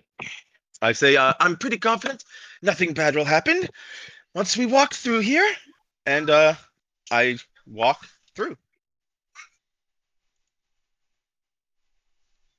Ivar's gonna whisper to Honey. Mhm. He's like, I bet he's the first dog to die.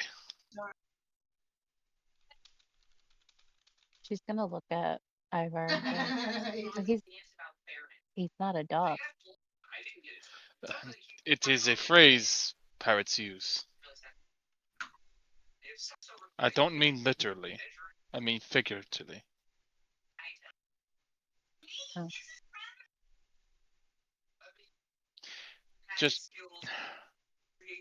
Just be on your eyes and ears. She's gonna look at you confused a little bit, but she'll just kind of nod. You gotta learn all the fucking pirate lingo.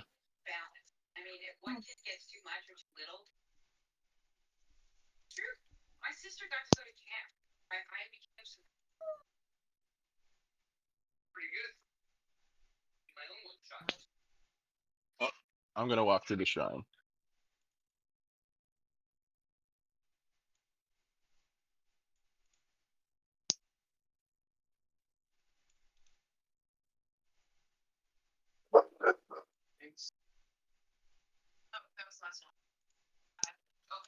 Alright. Anyone else following? I'm gonna make sure Riku's good, then I will. Riku's doing pretty good.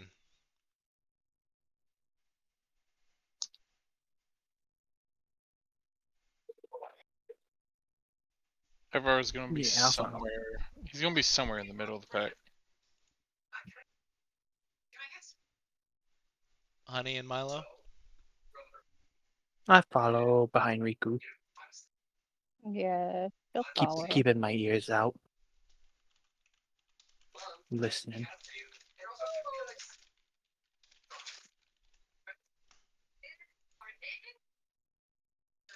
Okay. Llewellyn moves first, his boots whispering across the smooth wooden floor.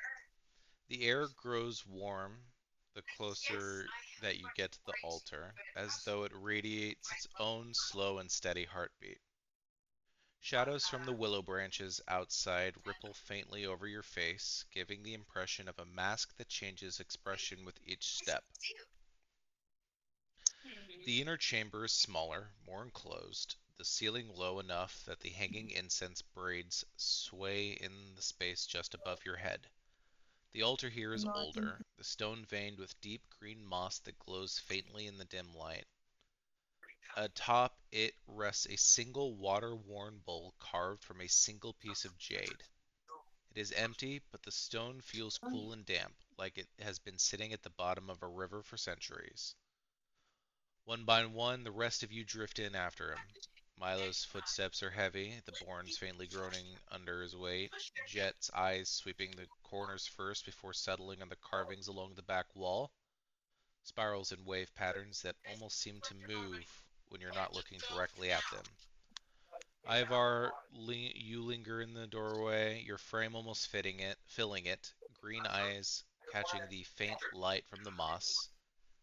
And then Honey slips in, your gaze locked on the jade bowl, the muscles in your shoulders tense as though you already know that it's meant for you to touch.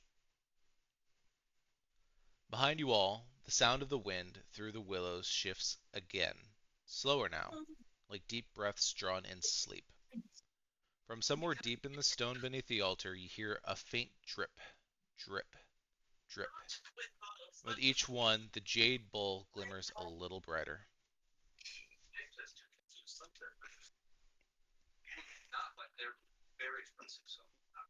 This is certainly ominous. I want to step forward. I want to touch it.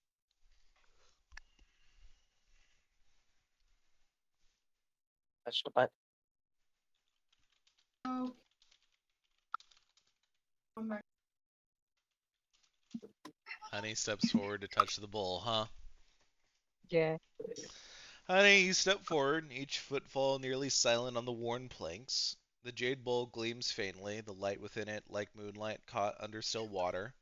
And as you get closer, the stronger the cool, damp, the closer you get, the stronger the cool, damp scent of river moss and old stone becomes. Not unpleasant, but ancient, almost like breathing in time itself. Your fingertips hover just above the rim for a moment. The air here feels heavier, thicker, as if the shrine itself is holding its breath. The faint drip, drip, drip from within the altar grows quicker, almost matching the rhythm of a heartbeat. And when you finally touch it, the surface chills your skin instantly. The jade hums under your fingers, not with sound but with sensation. A slow pulse that runs up your arm and into your chest. And then everyone sees as the moss on the altar flares with soft green light and the carvings on the back wall shift. The wave patterns become flowing rivers, the spirals turning into whirlpools that draw the eye toward the center, toward Honey. Then the drips stop. And then a single drop of shimmering water rises upward from the bowl, floating between your hands. Within it, shapes swirl. A willow tree bent by the wind, a storm over dark water, and an unfamiliar silhouette standing at the edge of the shore. The drop bursts into fine mist, and the light fades just enough that everyone knows something happened, even if you were the only one to feel it, Honey.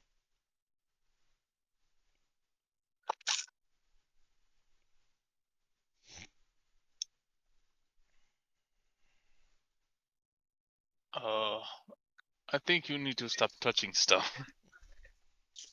You see Honey's ears kind of tilt back and like almost outward, and her tail starts to kind of like flick a little bit more. Like floofs up. Yeah, a little. As Honey is interacting with the bowl, I go to the party and I say, "Give me 10, maybe 11 minutes, and I could see what's going on with this shrine. See if there's anything magical about." And I'm gonna try to ritual cast detect magic. Lol. Gotta love a So you ritual guys talk amongst casting. yourself with the fucking the bowl for a little bit while I do this. You'll just see Llewellyn himself like ritually casting a spell. Alright, well, that's not gonna stop anyone else from doing whatever they want here, but Yeah, it's gonna take him a minute. So. Can Jet begin to get an understanding of the perimeter? Kind of make sure we know where and when we need to go certain places. you wanna roll an investigation?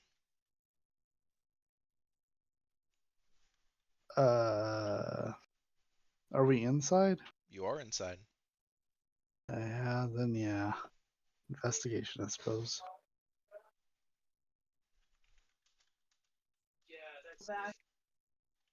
That's not bad. What'd you roll? 15.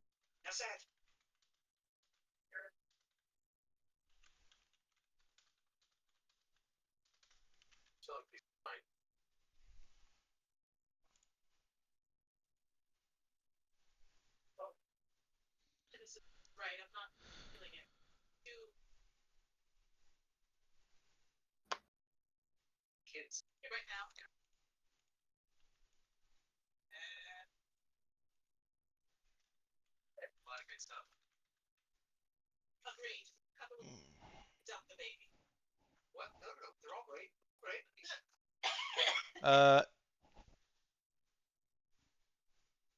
all right. Things that you find on your 15.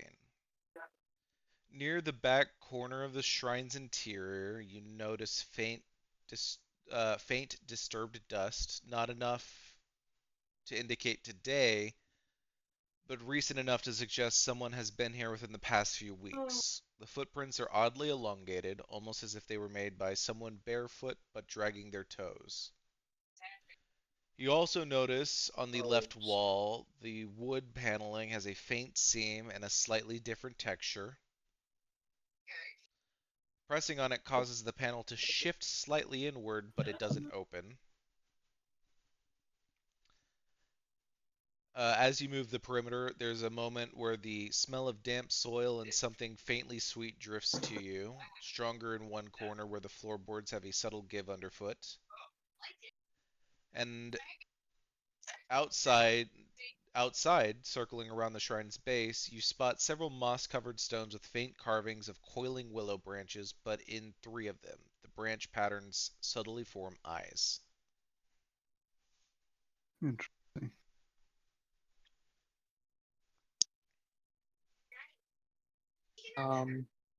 While Lou is casting a spell, I'm gonna just sit on the ground with my legs crossed and just just focus on listening.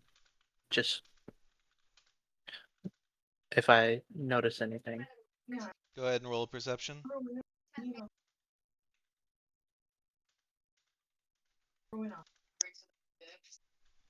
Only a 13.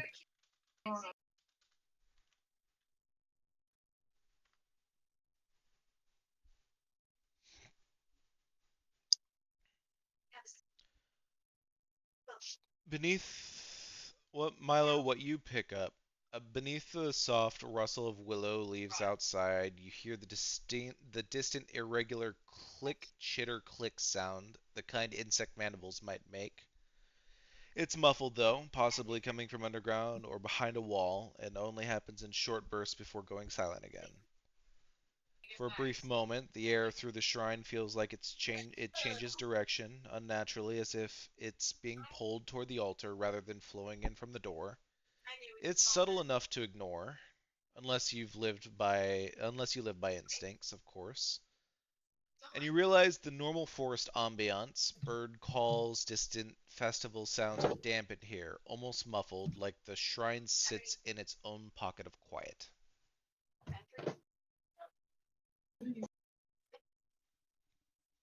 So I just get like mostly pure quiet, the occasional Lou chanting, and occasional little chirps.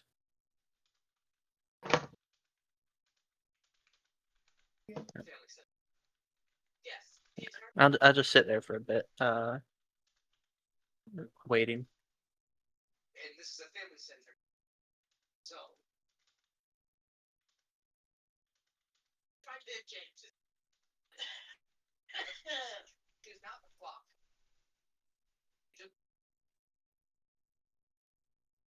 Honey, Hmm. from the moment that you touched the flame at the first shrine, you had been feeling something, like an echo beneath your thoughts. Here, however, inside the Willow Shrine, it sharpens into a quiet voice without words. It's urging you to complete something. You might not, you don't really understand what it means, but you feel your fingers itch to touch the bowl again.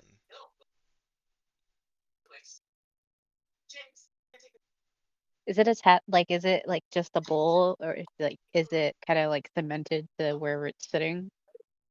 You haven't tried to move it. I'm gonna try to pick it up. Is it big? Yeah, it Wait, is. how? I mean, we'll get to that in a moment because the moment you touch the bowl again, you get a flicker. A vision of four shrines alight together and a shadow between them. And a voice whispers, "Balance is broken, call it back."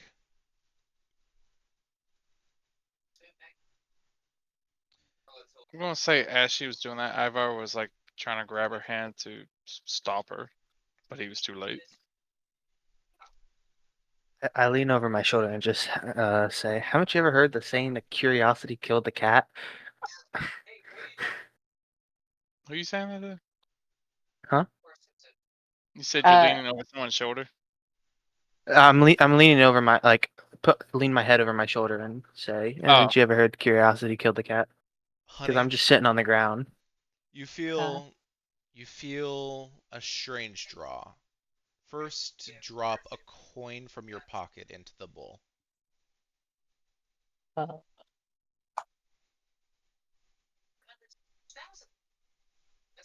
okay. Honey will drop the coin into the bowl, but as she's doing it, she'll say to Milo and go, "I don't understand why curiosity would kill a cat. That doesn't make any sense." Milo, Huh? you feel a strange urge to drop in a piece of your jerky. Not my jerky. Can I fight the urge? I'm gonna say no. Not my jerky. Just a single piece. But it's going into water. That's gonna be It's gross. an empty bowl.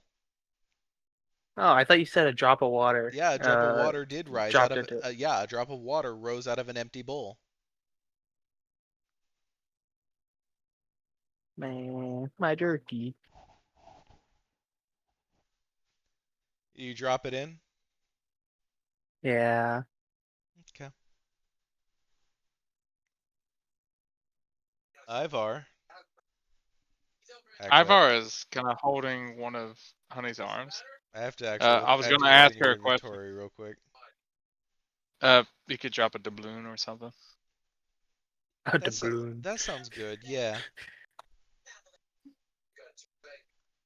Feel But an urge to I have drop no in. coin to Feel an drop. urge to drop in a doubloon. as Ivar is like doing that, he's not really noticing him dropping it in, like kind of instinctually. He is asking Honey, he's like, is something compelling you to mess Uh, with this shrine? Riku drops in a single feather. And Llewellyn, you feel a strange urge to play a note on your flute. Playing a C sharp. C sharp.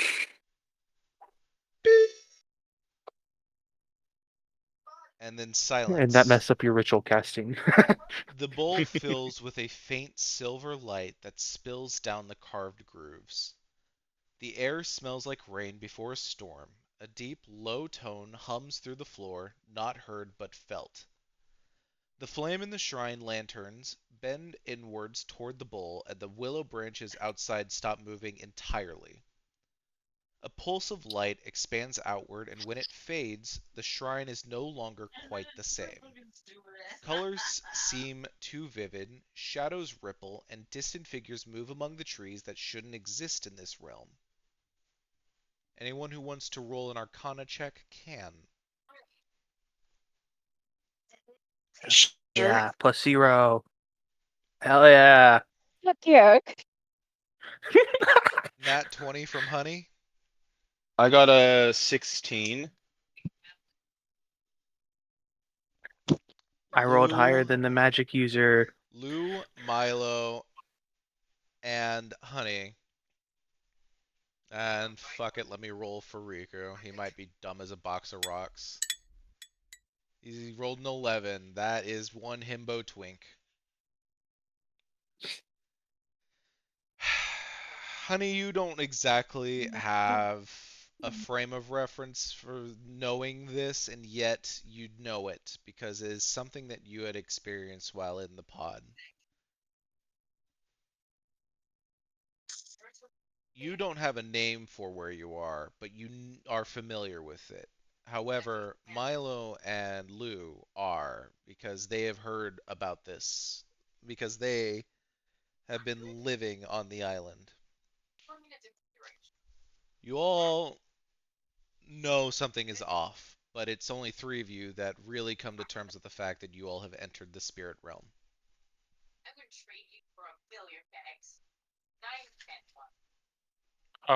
So that means the three people who failed aren't like we're still in control of our bodies. No, You we you don't just don't know know. you're in the spirit realm yet. Oh, okay, okay. You don't. Those of you who did not roll well don't have a good frame of reference for understanding what the spirit realm is, which makes sense why Ivar did not succeed. He's a pirate, not a You outcast. not a wizard. I continue to cast my detect magic as this realization is dawning. You better start panicking, motherfucker. All right, go ahead and finish off your detect magic. We'll say it's been long enough. What do I learn? Absolutely nothing.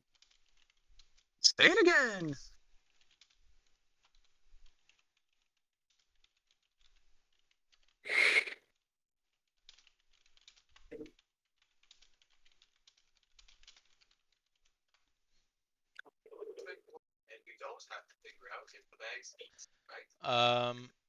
Despite everything, as everything happens, Llewellyn, you finish the soft, steady incantation for detect magic. A faint shimmer runs over your eyes, turning the world to overlapping layers of color. The bowl flares in your sight, radiating not one but three distinct auras. Conjuration, pulsing like a heartbeat, as if it's summoning something. Divination, threads stretching out from the bowl in four directions, tugging toward the other shrines. And necromancy, faint but unmistakable, clinging to the grooves as if they once carried blood. You barely have time. Yeah, yeah. Ignore that. Sorry, ignore that tiny last part.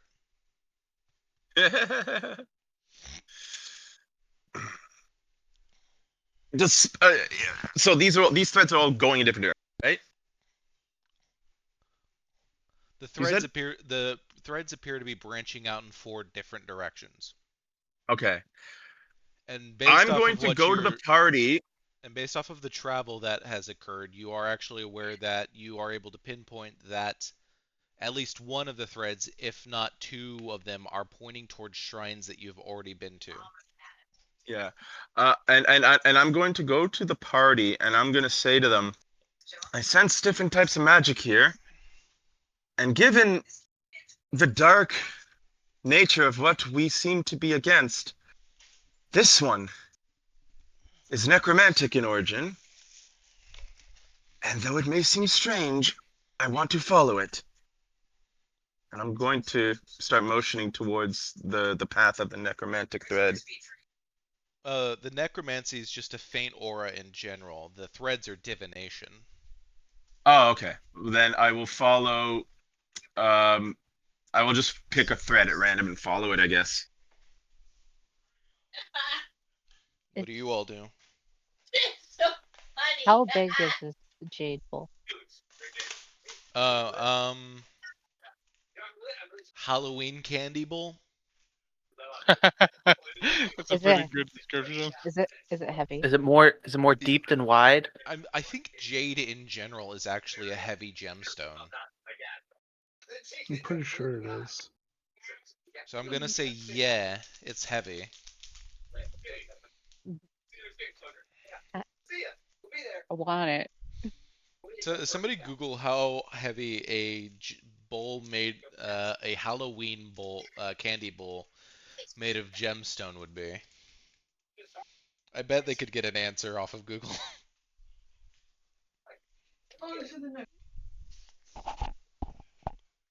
Sorry, I'm in the kitchen making up some ramen real quick. Jade is denser than stone, so if it's Let's see. A genuine green jade bowl with a 4-inch diameter is pounds. So if it's I'm gonna make a guess and say 15 pounds. It could weigh anywhere between a few pounds to over 20 pounds. So if a large bowl is this, 12 inches in yeah, diameter and 4 high, it's about it's about- 3.7 pounds. not too And bad. ChatGPT is struggling to answer this question. Nephrite and jadeite, volume of a typical candy bowl, 10 inches in diameter, calculating blah blah blah blah blah. 35.6 pounds. That seems like a lot. Sounds about right. Calculating hemispherical bowl rate? What the hell is ChatGPT doing? Well, that's what Google that's what Google did. Google AI calculated the average size of a Halloween candy bowl and then applied jade to it. So according to ChatGPT, um, it gives thin, medium, and thick bowl sizes of 12-inch diameters, which thin would be, call it 5 pounds, medium 7.5, thick 9 pounds is what it says. I don't think ChatGPT knows what it's talking about because jade I is a heavy gem. I don't want know. to take the bowl. I think everybody's answers but yours calculates higher than at least 10 pounds. My personal guess was 15 pounds. You want to take the bowl? Ivar's gonna help her. Yes, I want the bowl. I want to look at that bowl Hold and on. how Hold- much magical hold- aura is coming from that bowl. Hold on. Because it sounds like a mistake, but you know, he's a bit of a thief.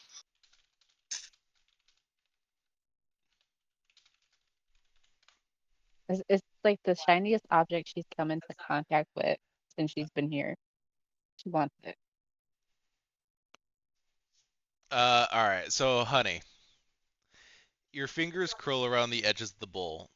The stone is warm, too warm, like holding something that's been sitting in sunlight for hours, strangely different compared to just a moment ago.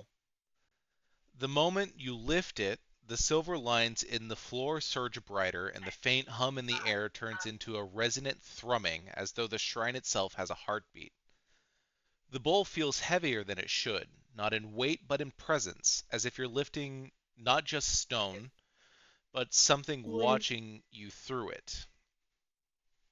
Llewellyn, your magical sight flares painfully, colors warping and bleeding until all three schools of magic intensify at once, the necromantic aura in particular crawling up Honey's arms like cold vines. I'm going to run over to her, immediately snatch the bowl from her hand, and put it back on the pedestal. I mean, Hey. Ivar would be helping her, so you're gonna have to do 2 contestants. Outside, If I the ha- if willow I have branches to. sway, though there is no wind. The shadows they cast bend inward, pointing toward the party like spears. Riku is going to give the help action to Lou, Lou, yeah. not through action but through words. Honey, put it down or commit to whatever comes next. And I'm as I'm grabbing this, I'm going to say to her, "You do not know what magic. You need to put it down." And I roll a 20 on my strength. Do I have to roll with Honey? You will be giving Honey the help action. Okay. What does that do again? This is effectively You get going to advanced. be athletics versus athletics. Oh, if it's athletics, then it's a 21, and I'll cast guidance on it's athletics, so they actually have to be a 25. Did you roll a 4 on your d4? Yeah. Okay. 19 plus 4. Just roll a natural 20, honey. This sucks. I have a 0 for strength. If you roll a natural 20, you beat the shit out of Lou with the bowl. Damn it. You beat this shit out of me with a ball. No, it's a 13. You have the help action, so roll one more time. Okay. That doesn't do Hey, anything. Alright. damn. Lou is able to snatch Wait. the bowl and put it back down. Wait, I have my heroic inspiration. Go for it. Technically, didn't she already roll with advantage, though? You can't get double advantage. Heroic inspiration allows you to You reroll just get to one reroll. dice, so you can reroll the Oh, does lower it? of the two and make it higher. So she wants to reroll. She wants to use her inspiration on potentially blowing us. Hey, man.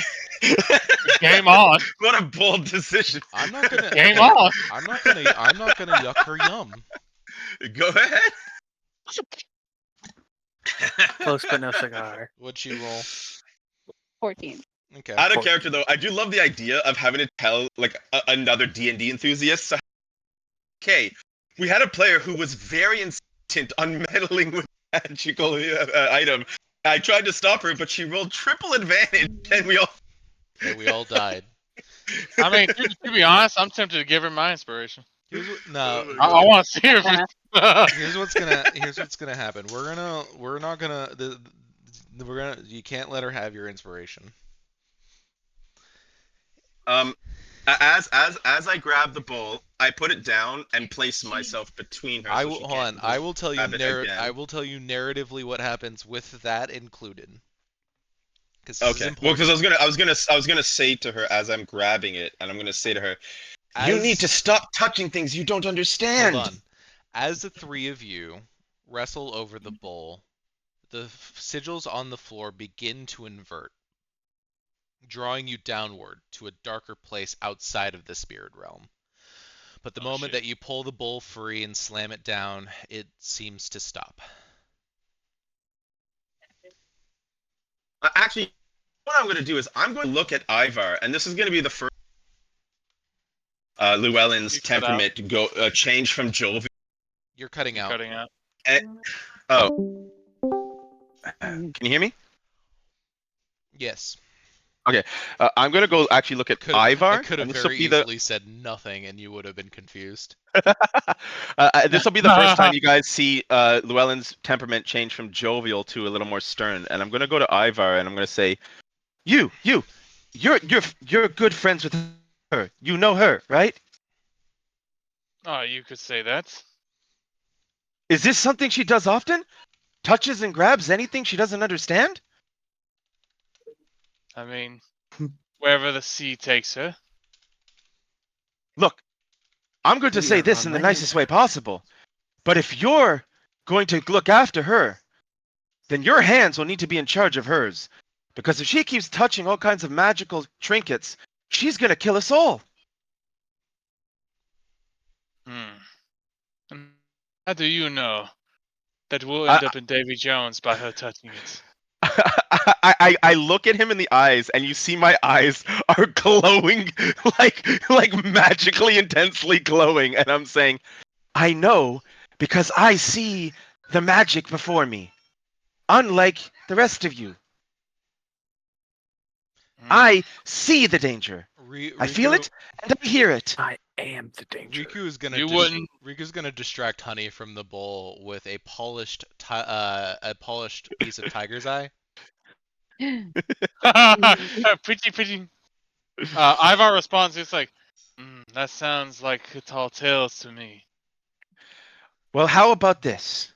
If you care about her, and you don't want to see her split asunder, then I would suggest the next time you see her reaching for something, you maybe stop her before we can examine what she's reaching for. Riku's finally going to speak up, and if you'd prefer to listen to someone who you might take as more an authority figure, I do recommend never taking things from shrines, only leaving. I will say this: as Riku says that, it's very subtle. But you see Ivar kind of like have his hand like go towards his chest a little bit, but stop like as he moves just slightly towards it. Mm.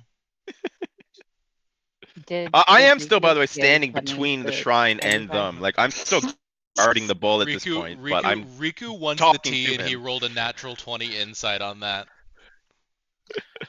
He learns. Now, this is just what he can learn from it. Yeah, He learns Ivar has personal experience taking something sacred. that should have been left alone. Because like you can kind of tell by his face, he's like, that makes sense. And that is What you say? and that Milo is how Riku has any sense about you. When he wants to know the tea, he typically crits. Mhm. Now, what'd you say, honey?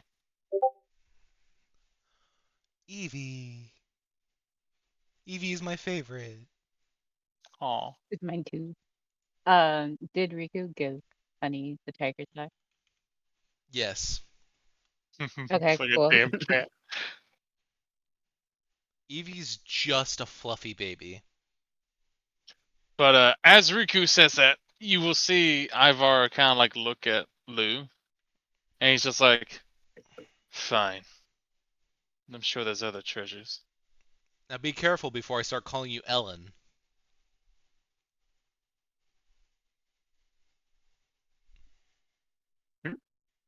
That was Riku talking to Llewellyn. What I missed it. Sorry. What did he say? Now be careful with your tones, or else I'll start calling you Ellen. I mean, you've not known me to get that agitated very often, do you? The No, tone matches the scene, things are and the off. scene was quite hectic. Perhaps we should take a step outside and see what is occurring. Stay within the bounds of the shrine, however. I feel as though that might provide safety, as it did in the overworld. Well, I still do see certain magical paths that we could follow. They seem to line up with the other shrines. I will say, honey, that sense of what had been said to you when you touched the bowl the very first time. Hmm. One second while I find where I wrote it.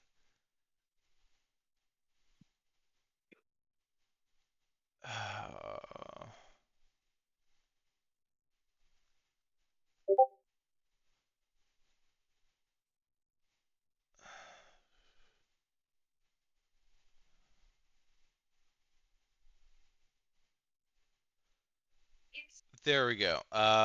What you saw in the droplet of water, the willow tree bent by the wind, storm over dark water, and an unfamiliar silhouette standing at the edge of the shore. In fact, all of you, from your dreams from the night before and the omens that you feel you may have witnessed on your way here, feel more prevalent here now than they have before.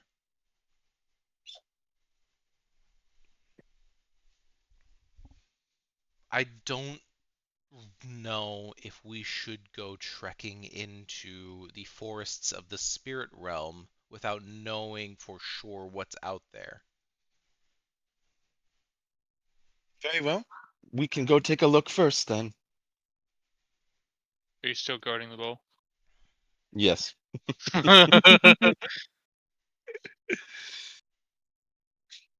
And say Honey's fixation with the bowl has come to its end because now she has a shiny tiger's eye in her hand. Riku makes a note. Make more shiny stones to continue distracting Honey from the other things.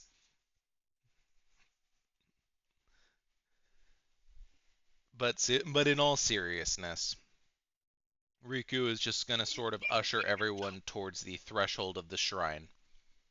Mainly because he too witnessed I what will occurred in move the away center. from my position, following everybody else. I'm going to be leading the back of the pack after what happened, just in case. Ivar is right beside you. You can tell he's doing it on purpose. hmm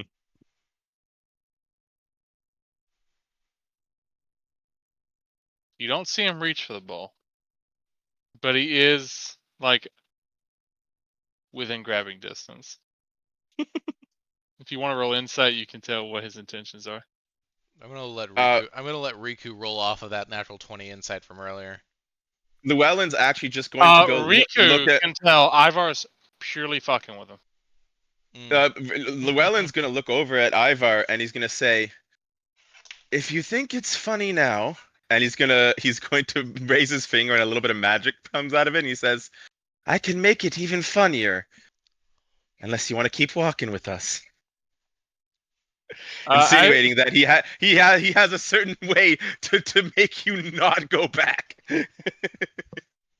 As you say that, Ivar will put his hand on his scimitar and it's like, if you want to end up in Davy Jones' soccer, I can play with you like the sea will. I want to avoid all of us ending up in the Davy Jones. If either of you fuck over the other, I will fuck over whoever's left. That just sounds like one hell of a last, how do I say, adventure. Sounds like a hell of an orgy. Well, perhaps before our adventure ends, Hey, maybe it should hey begin. man, whoever finishes last, I'll finish him off. Now that Whoever sucks that's me up. good. I'm sorry. What did you say? I didn't hear you. Sorry. What?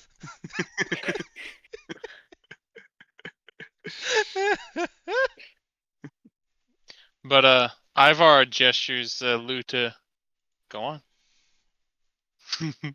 And I'm following you. And once again, I forget to mention the fox. Who What looks does the fox do? Riku's fox, who now looks more like a normal fox here in the spirit realm.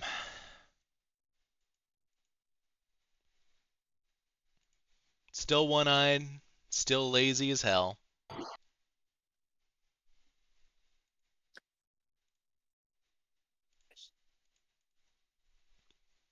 Okay. So you're all stepping out now. I'm gonna be near the front. Okay. Becoming a parent is a massive shift in identity. I'm assuming Lou and Ivar are foot by foot. Yeah. It would be so funny to get to cast Josh's hideous laughter on your ass. The heavy wooden doors that weren't there previously groan as you push them open, letting in a rush of cool, damp air. The light outside is muted. Clouds have swallowed the sun, and the willow's hanging boughs ripple in a breeze that wasn't there before. For a moment, you all linger at the threshold, each casting a glance back into the shrine. The bowl still sits on the altar, exactly where Lou slammed it back down, but faint curls of silvery mist drift from its rims like the breath of something sleeping or waiting. Outside, the glade feels quieter than when you arrived.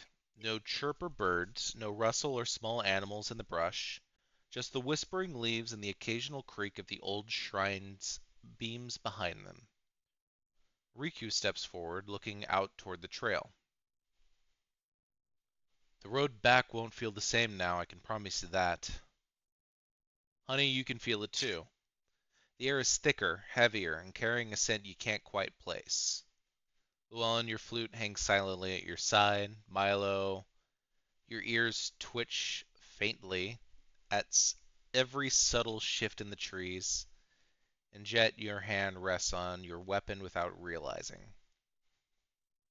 The path winds ahead, clearly attempting to lead you away from the Willow Shrine. But something tells all of you that leaving doesn't mean you've escaped whatever you've stirred inside.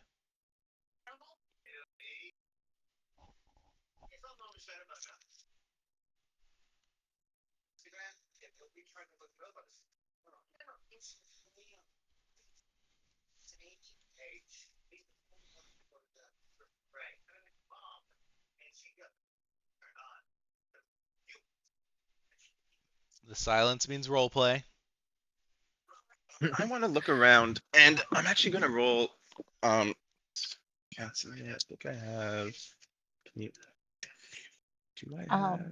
Yeah, I want to roll a survival check to see kind of any, because we're in a spirit realm. We're not in the same plane, right? Mm-hmm.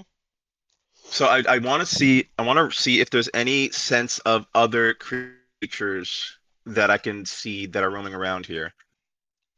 Okay. What are everyone else doing? I rolled a I'm 12. gonna be keeping my ears peeled, but I'm gonna be like looking around me at two at the two objects uh that are staying near me.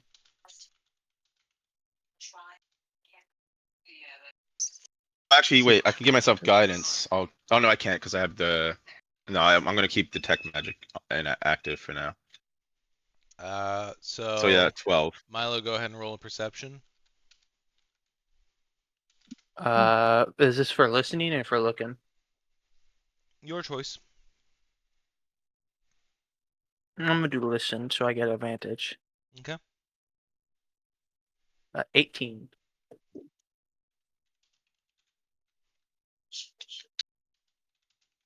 All right. What is everyone else doing? You didn't tell me about my roll. I will get to you in a moment. Oh, you're getting everyone's rolls first? Oh, I see. Yeah. I was gonna kind of stay close to Honey, and he is going to kind of like pull out his navigation tools, like his compass. Probably to see it's still on the fritz, as he's gonna That try works and in get. here. That'd be surprising. Yeah. It's like trying But to you use know, the fucking It's just compass in going the around in nether. a circle, back and forth. well, you gotta think. It's out of habit. It's Like, he pointing. It's uses pointing. it Yeah. often. It's pointing straight up and at you. That's not good.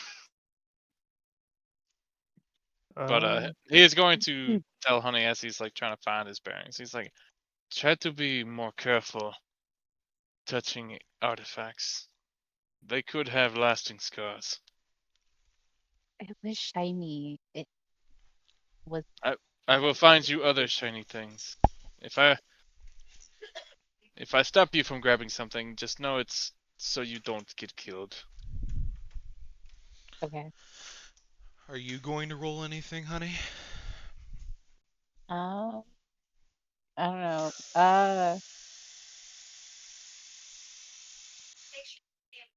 Does it? Are we? So we're in the like a different plane, right? I don't think Spirit has realm. Riku said that to the party yet, or And is I don't think so. no? I think only me and Riku know that. I don't think we've told you Honey, yet. honey So I as far know as it. you know, Honey and Milo Well, Honey knows now. No, Honey knows. Honey Oh, knows. okay. I rolled So it's only at Ivar heavy that doesn't Americana. know. It's just Ivar. Oh, Ivar. Yeah, just Ivar then. Okay. Yeah. And Does then Makes it? sense. and Doesn't Does then it? it and then feel Riku kind of familiar made it to her? obvious after the fact. Yeah. Would you ask, Yeah. Like we're in honey? another world plane. Does this plane feel familiar to her? Like, Yes and no. Not horribly familiar, but kind of like you've seen it in your dreams. So when you're stuck in a mm, pod, what all do you have to do but sit there awake or sit there dreaming? hold on, I have a question, but I'm going to mess through it. Okay.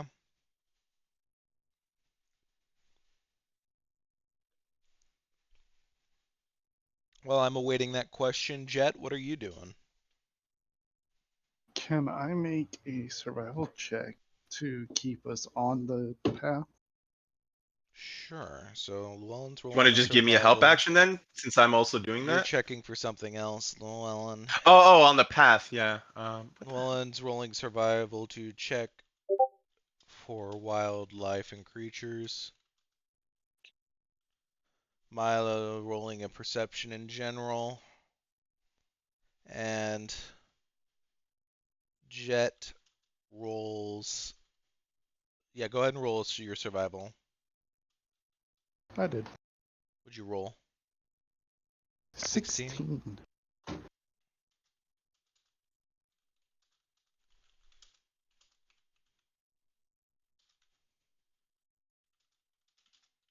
Okay. Let me read.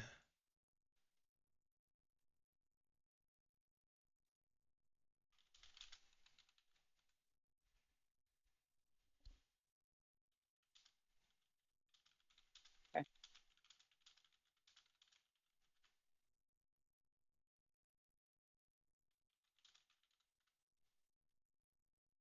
Okay. Okay. Is there anything you want to roll though? Um.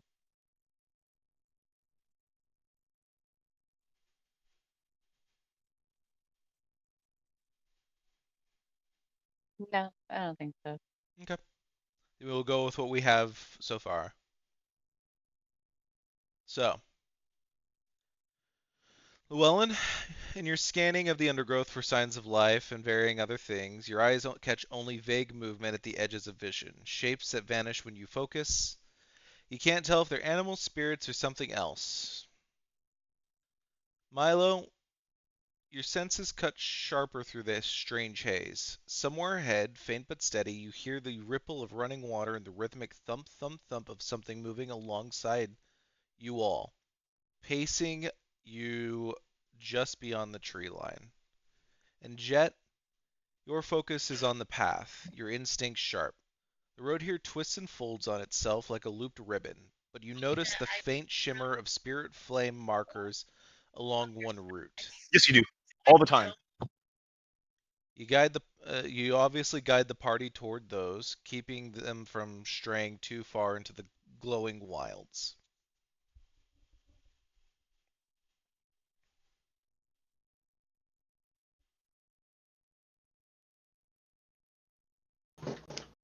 No stragglers. We need to keep moving. I'll let Riku know that I hear a river nearby. Okay.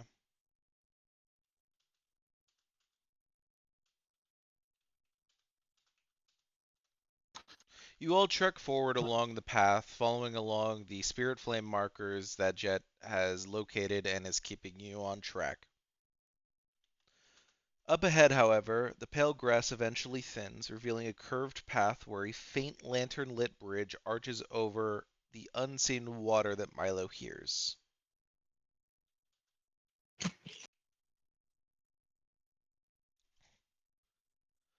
The path ahead narrows, hemmed in by skeletal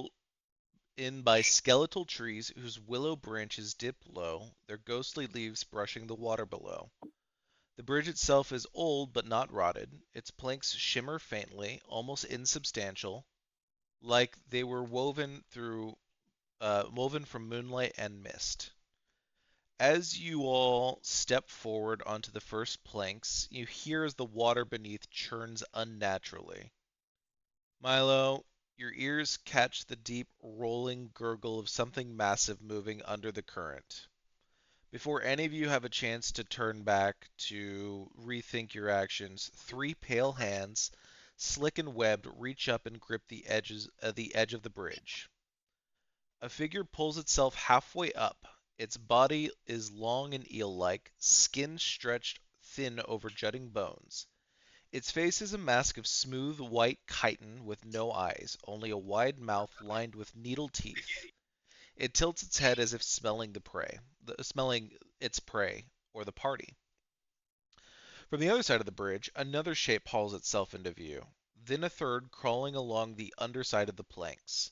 The air grows heavy, and a low hum begins to vibrate in everyone's chest, an unnatural sound that makes the flame-like markers along the path sputter and dim. And Riku, without thinking, quiet but urgent, says, "Spirit drowners, don't let them pull you into the water."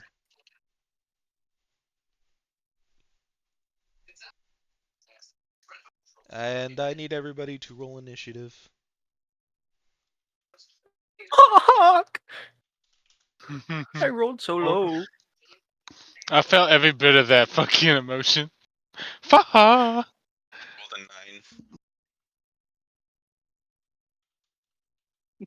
9. Did you just roll an at 20?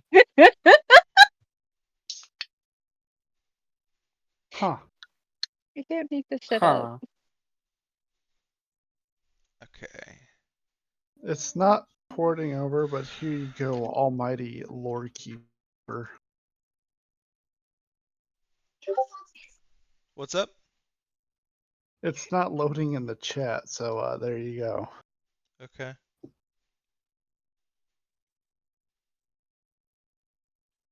Let me see if I can find a good bridge.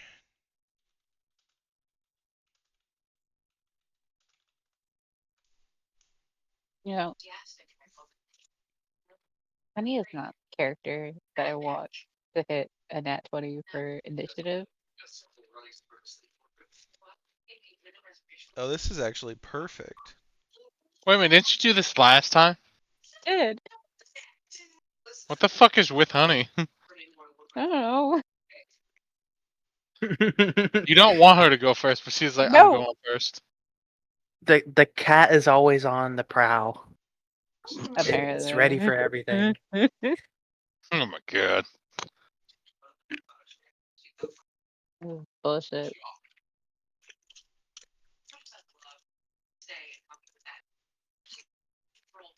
It's ready for everything, but as soon as something happens, it doesn't know what to do.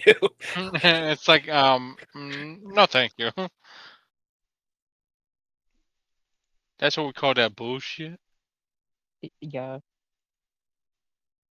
Portal is closed. Let me refresh this. It's ready for everything, but as soon as it steps on a single piece of tinfoil, it fucking skitters away.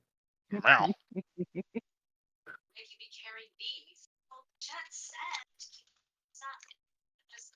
Oh, cats are weird. They like tinfoil.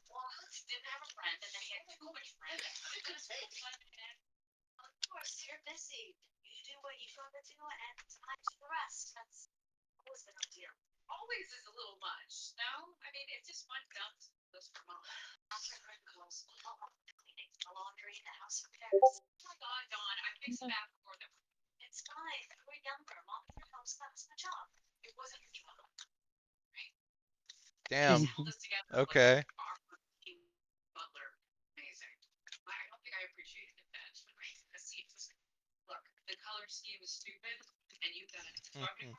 Okay. All right.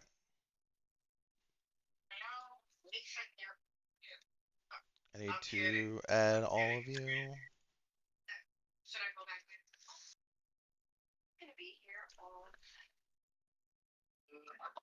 So who would have taken the lead?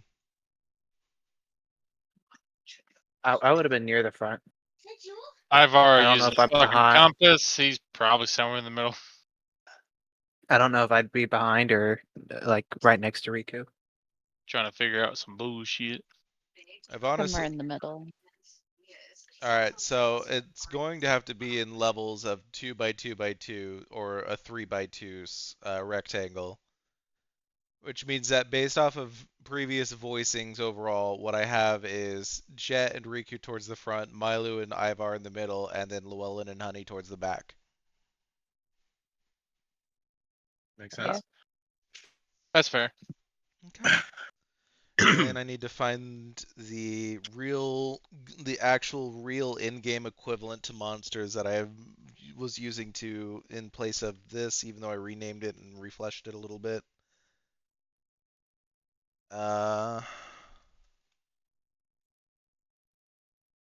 Here we go.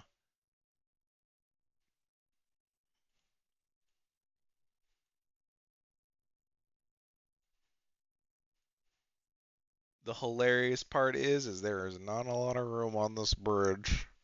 If you guys want to go ahead and open up the map while I start setting up all the tokens. Alright, I need, Honey, what was your initiative? 20. 20?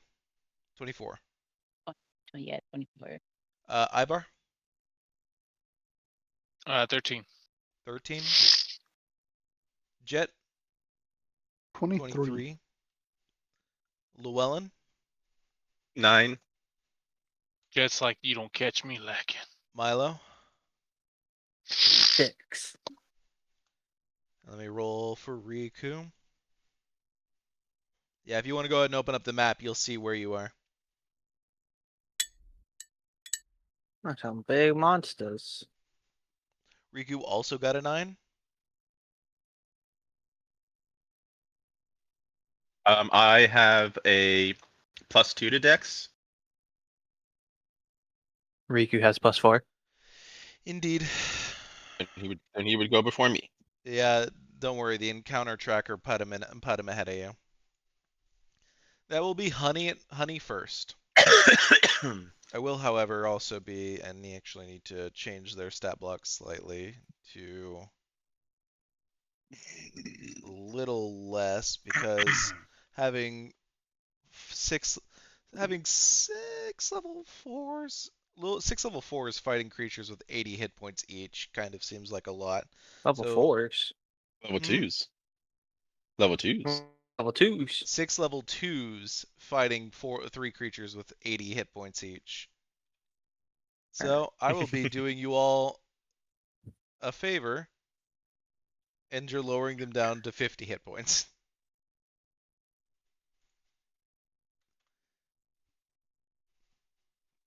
Mainly because these are challenge rating 4 creatures. I think that'll do. I will also be, altering their damage slightly to make them more reasonable. But that is honey first. She's going to see these things pop out of water, and she's going to hide behind Lowen. And you're gonna hear her like squeak and be like, "What the fuck is that?" And Starts that's to it. slowly reach for the bowl.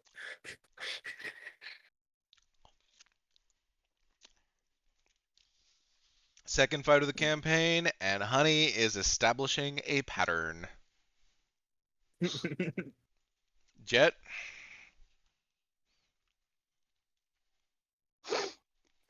I'm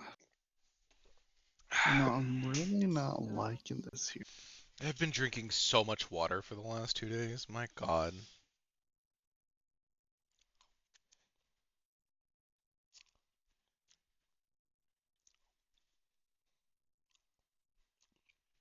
Let's see.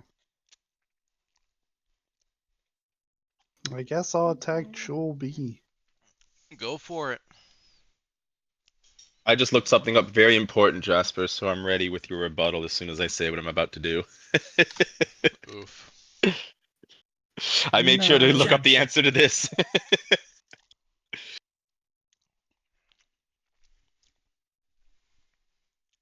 Oh, you piece of 10.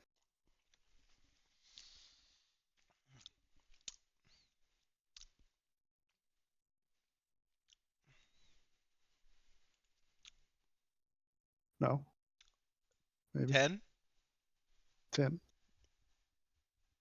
That definitely hits it. 10's not gonna do it. What do you mean, these little guys?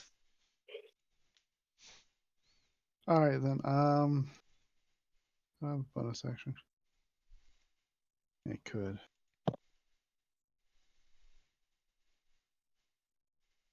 You know what? I'll go ahead and bonus action dead aim Thanks. for my next turn. Okay. Are you wearing tomorrow? Yes. And then I will I'm gonna try and get behind Ivar here. 10 feet of movement to move through an allied space. That is completely fine. I will take that. Yoink. So And that move is back another 15. 5. That is 20 feet. Good with me. All right. Anything else? Nope. All right. That is Chul A, who literally cannot move past his ally on this tiny bridge.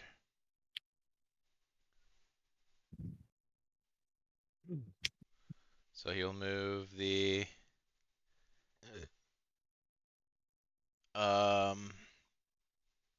Thank you. you know what he will do? He will instead go back down into the water.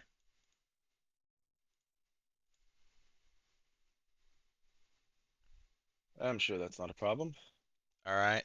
I thought, Chul B, who will move forward and swing on Riku.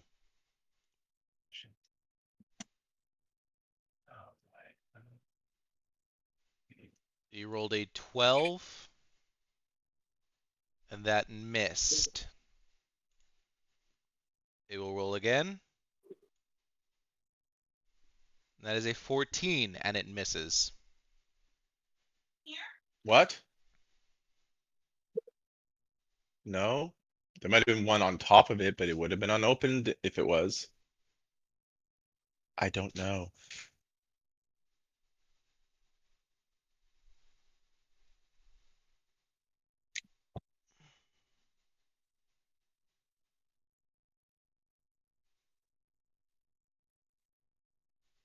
All right, then Ivar, con saving throw.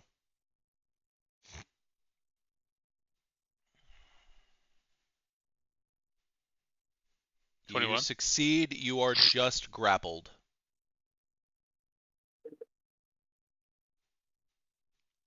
All right.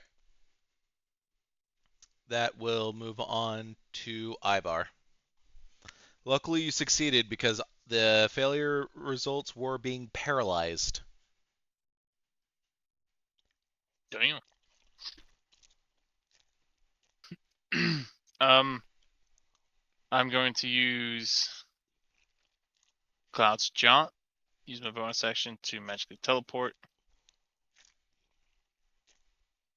Just so I'm no longer being restrained. I don't know. Sounds like I'm being physically restrained. Or am I wrong? If you're You are grappled, it grappled. means you can't move unless it moves with you. I think technically, if you're grappled, can you try to move, you make can them move with you? Well, I'm you, teleporting. you can teleport out of grapple. Oh, yeah, but yeah, that you can do, yeah. Okay, so I'm going to teleport right here. Just so I'm out of the grapple. And I'm going to look towards Jet. And say, Cowboy, if you're going to run, at least protect my mate. Scurvy. As I'm going to shoot Chul B with my heavy crossbow. Okay. That might barely miss. I'm not sure. 17. 17 hits. Is it a large creature or is it It is a large. gargantuan? It is a large creature. Yeah, I finally get to do this. If you hit a creature with a heavy crossbow, you can push the creature up to 10 feet straight away from you. Okay. If it is large or smaller. Cool. Roll your damage as I move him effectively 10. What I guesstimate to be 10 feet back. Probably about that. As he is within 5 feet of Riku, so he takes 4 sneak attack and 6 piercing, so 10 damage. 10 damage. Okay. As Ivar will kind of pull out the crossbow and be like, let's see if this beast likes a little bit of piercing. And that is my turn. And that'll be Riku, who, now that you've pushed him away, was going to switch to his dagger. Grateful that he doesn't have to. He's going to do Ensnaring Strike on the beast and attack it. And 19 hits, so he's going to do...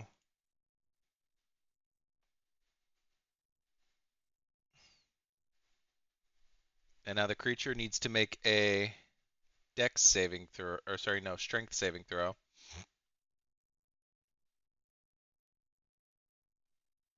Okay. Strength saving throw from this thing. It is not a Chul. I need to fix its name.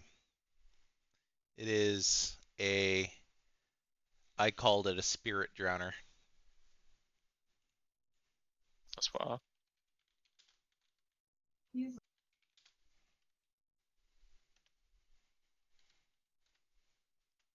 There.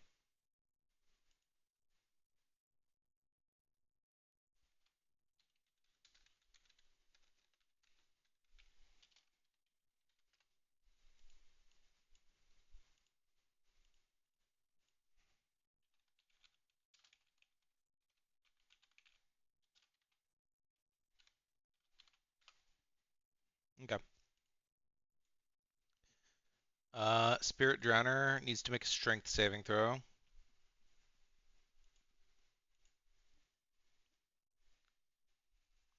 Rolled a 17, so he succeeds. However, he's still going to take 1d6 plus 4 damage. 8 damage.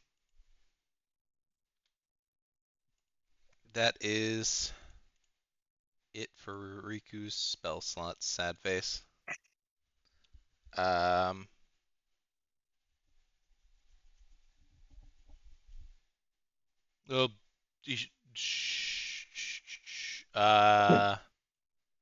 he'll pass, and we'll move on. Llewellyn, what bullshit Yeah, did I'm you have going pulled up? to. Well, I'm going to take a step back over to here, and I'm going to hold an action. And if I see Spirit Drowner A appear anywhere in my line of sight on this cliffside, I will be casting a spell against it. Okay. And I am on high alert. That's Um, that's perfectly fine. Yeah. And that's my. Oh, and as a bonus action, I'm going to do a bardic inspiration, and I'm gonna go. These enemies look tough, but we are tougher. Let's kick their butts and send them back to their mothers. And I'm going to give a die to Ivar.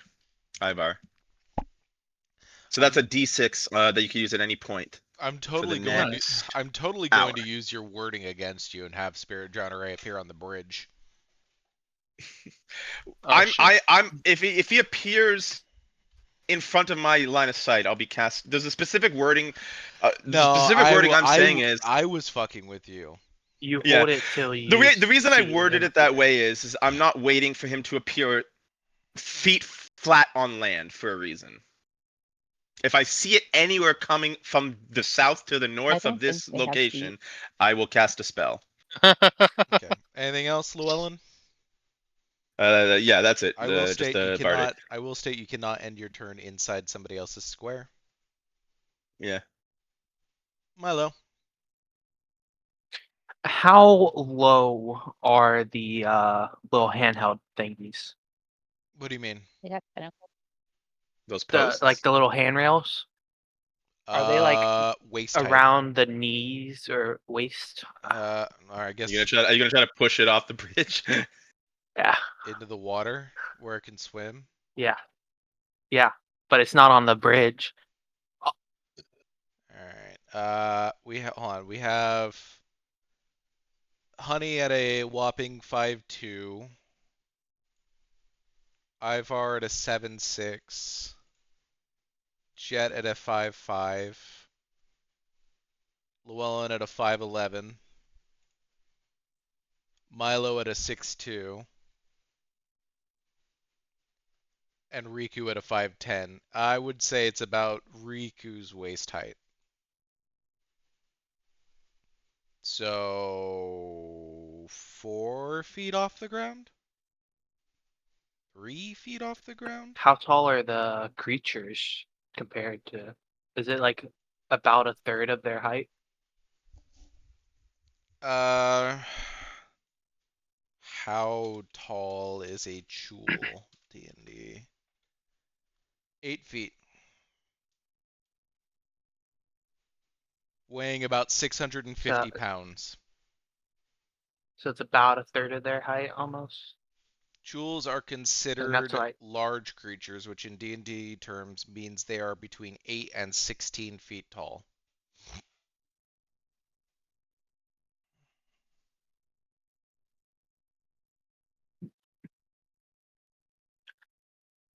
I'll just see if it works. Oh, my mouse is broken. There it is. I'm going to slide over here. Okay. Try and get it at an angle to where when I like right hook them, it'll sort of send them flying off the edge a little bit. But first, I'm going to rage. Okay. And then I'm going to do an unarmed attack. Okay. Does a 24 hit 24 does hit. and does 13 damage. And I'll push him 5 feet backwards.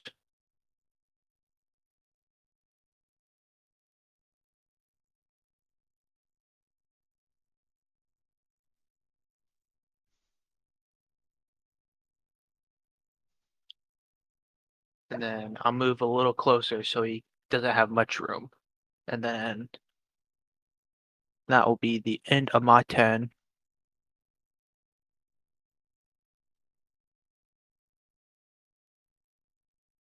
You do have a bonus action on arm strike. I bonus action raged. No, that's fair. Yeah. Okay.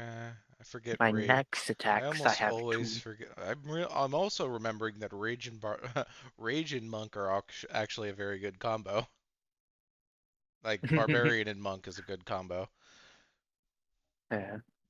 That is going to be Spirit Drowner C, who's going to go off the bridge.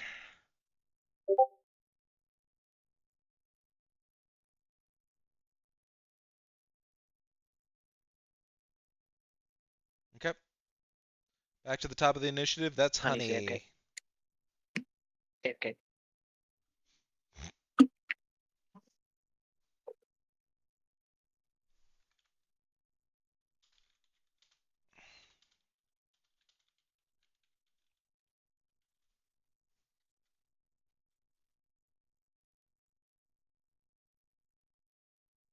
Oh, okay, we're holding on.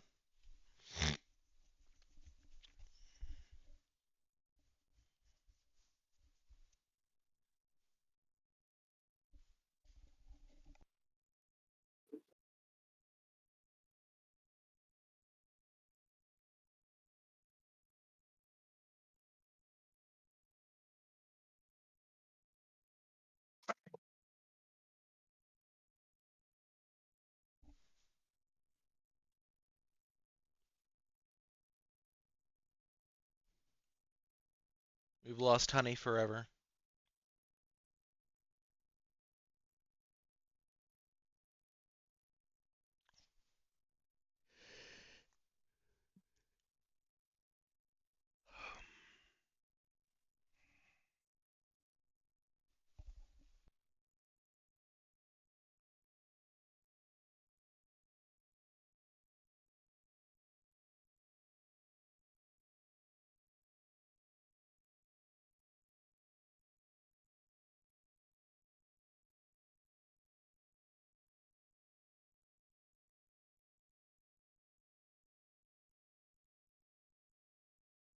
Can you hear me? Yes. Okay. My headset died. My bad. Ah, My turn.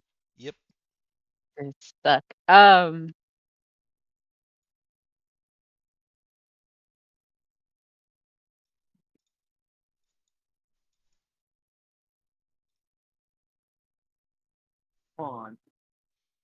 DM. DM. Yeah. Can I double shove technically? Uh, I I think don't. well, shove is an action though. It's an No, I action you can can do in place of an attack. do it with my monk, and then I can also do it with Tavern Brawler. how tall is Riku? Riku's 5'10". Yep. Second way. Okay. Move. Um. Yeah. I'd say 15 feet. Yeah. Uh, um. And okay. You know what? I'm gonna move the full 30. This is so fucking stupid. I know I'm gonna be able to move the full 30 to here. Milo's gonna fail. Honey, like tap him and be like, I hope this helps. And she's going to cast jump. Oh, Jump. because Milo has Tavern Brawler, and every time you make an unarmed Yeah, I have attack, you Tavern can Brawler. deal damage to the target and push it 5 feet away. and I have monk, which if I make an attack or an unarmed attack or something, I can also, as a part of that action, use shove. Where is that? Under features and traits, core monk traits. When you make, you can use dex instead of it for it. In addition, when you use the grapple or shove option of your unarmed strike, or hold on. So the grapple or shove is used in place of the attack action. So it says if you grapple Okay, never instead mind, of never mind, never mind. yeah. Yeah. However, using your dex I instead of your read that strength weird. for that is still good. Yeah. I was going to say except your strength is better. Yeah, I have monk purely for the extra attack, and I'll probably take another level just for the bonus action dash. But Fair enough. Anyways, so you cast jump on Milo? Yeah. Okay, wait, hold on. I could do it as a bonus action, Yep. and then I could use my action. I could use my action to do another spell. Yeah. Yeah. So Honey's gonna tap Milo like on the shoulder and be like, "I hope this helps," and she's gonna cast jump on him, and then with her other hand, she's gonna kind of hold it up, and she's gonna do Eldritch Blast at the creature in front of them. B. Okay. Roll your attack. 16. 16 hits.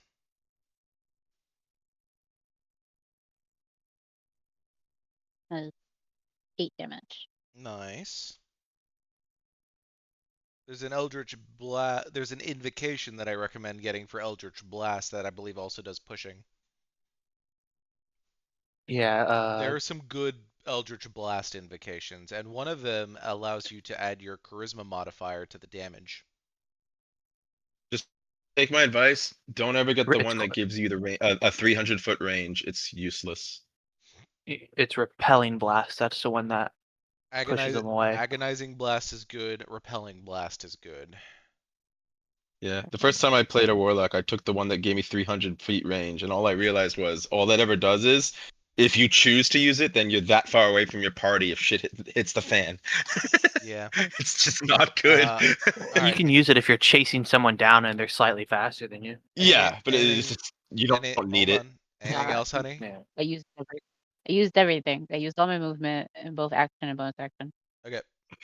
Jet. Redemption. I'm Red gonna Dead Redemption. sidestep a little bit here, so I don't shoot Dead Ivar in the Bread back. Redemption 3. Yeah, basically. Yeah, I'll take a shot at him again. Go for it. 17. Nice. 17 hits. 15 piercing Alright, damage. he's dead. Yeah.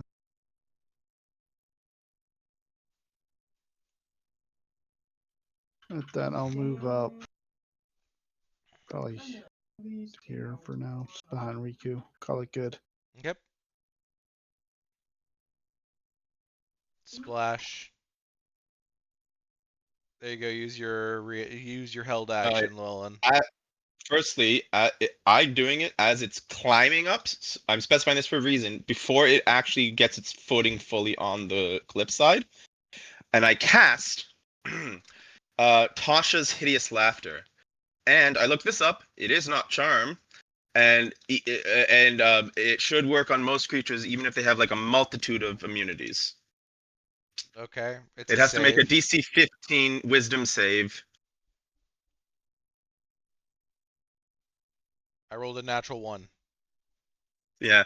So as this thing starts approaching, he just hears me go, "You've started this fight. You think it's funny. I'll show you what's funny as you fly through the sky."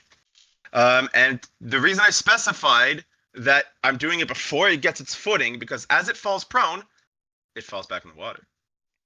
Taking absolutely no damage. meaning it also doesn't get an extra wisdom save. So it's out of the fight until it gets out of that, and it's in the water for that whole time. And you could decide if it's moving down the river's path. I don't know if it takes it further away too.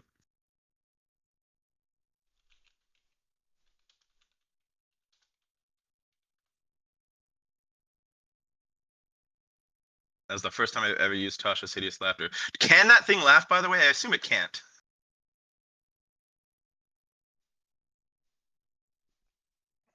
Wait. Damn. I thought I almost had a saving grace because it says under Tasha's Hideous Laughter, creatures with an intelligence score of 4 or less isn't affected. It has an intelligence score of 5. Can it laugh, or is it one of those ones where it just can't laugh I anyway? guess you won't know since it's underwater. It's just underwater going, just giggling. He's dead, Ibar. Well, that puts you in an awkward position, Ivar. I mean, Nothing to do. Yeah. you could race across the bridge to escape. Ivar's gonna get in between Riku and Honey and ready his heavy crossbow. Okay. He's gonna shoot the spirit drowner if he sees it. That'll be Riku, 5, 10, 15. We'll call this difficult terrain for 30, and just say he gets out on the other side at 30. Readying an action just in case. Llewellyn? Yeah, I think with nothing else to do at the moment, I guess I'll move. What would be 30? Probably up That by would Milo. be, yeah, here. I'll move here, and already another action, which will be a cantrip on this one, to attack the number A, or the other one that's still not prone when it appears. And as a bonus action, I will do another bardic and give it to Honey. Okay. Milo?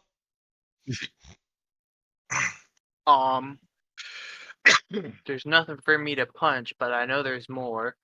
So the best I can do is extend my rage with a bonus action, Indeed. and Prepare to kitty cat swipe at something.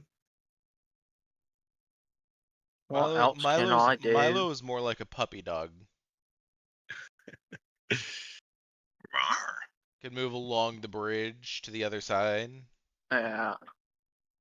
I'll move to the other side of Riku. Alright, that's Spirit Drowner C. And just already in action. I'll start winding up my fist in case I see one Okay. come towards me. That's Spirit Drowner C, who will make another Wisdom saving throw. What's your spell save DC? 15. Alright, he rolled a 17, but that's his turn. Alright. Honey?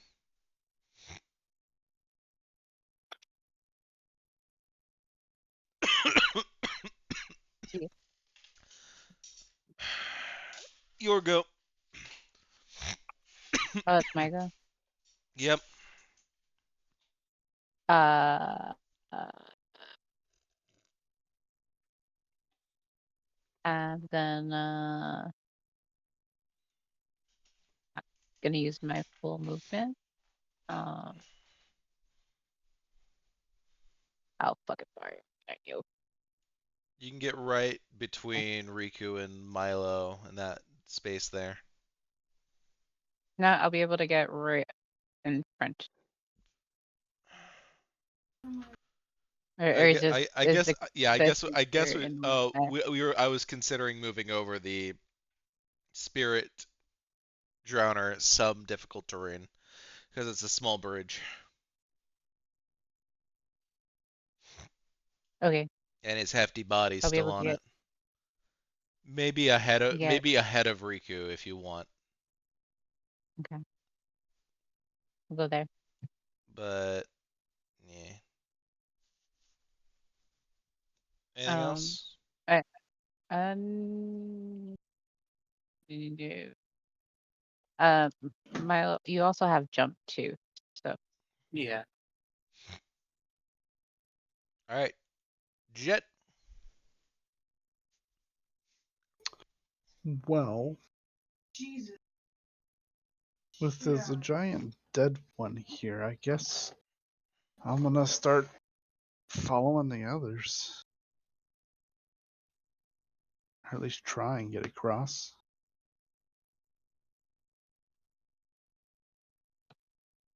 You know what?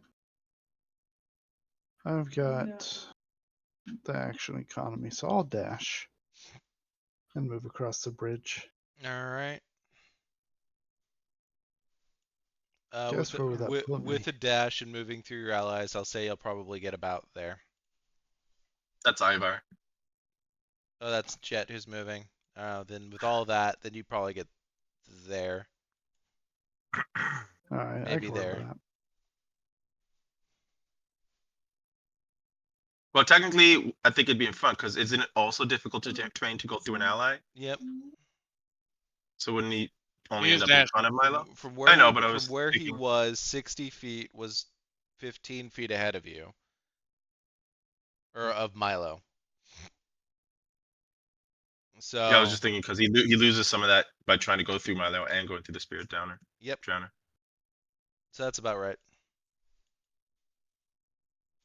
Anything else, Jet? Nope. There's Prepare- nothing I can see, so I don't Maybe have preparing anything. an action? He can't. He dashed. Yeah, I Is this dashed. correct? Spirit Drowner A.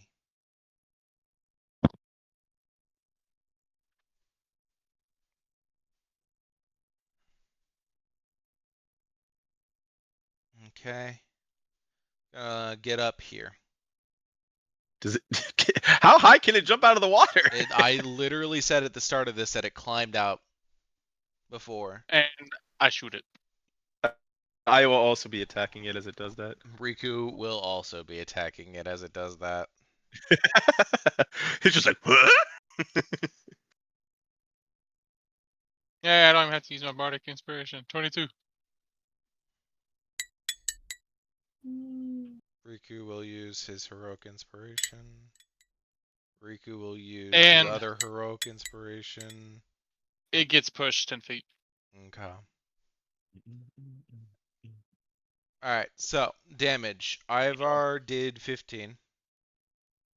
What it, Is it within 5 feet? It is. So it takes that one sneak attack. That's so pitiful. One sneak attack. 1 from sneak attack. And And then 15 for the heavy crossbow. okay, and then push 5 feet back. 10 feet. 10 feet back. There you go. Does a 13 hit it? 13 does not hit it. Dang. And then Riku does another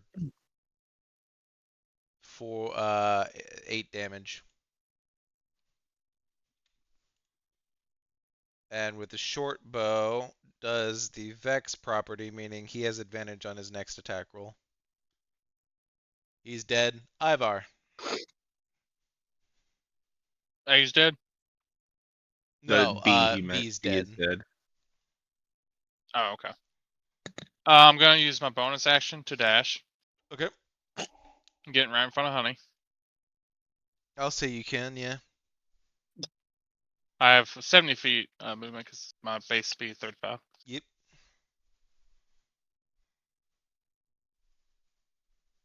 And I'm going to try to shoot A with my heavy crossbow again. Alright.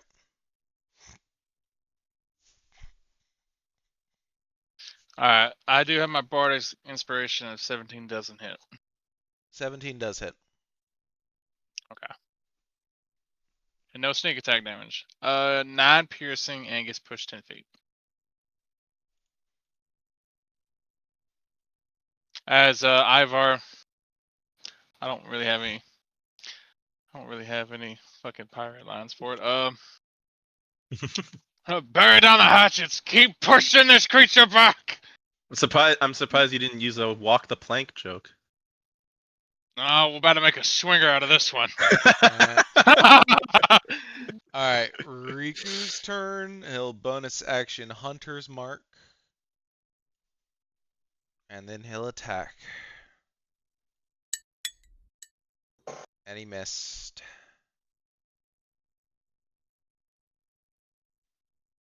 Happens to the best of us.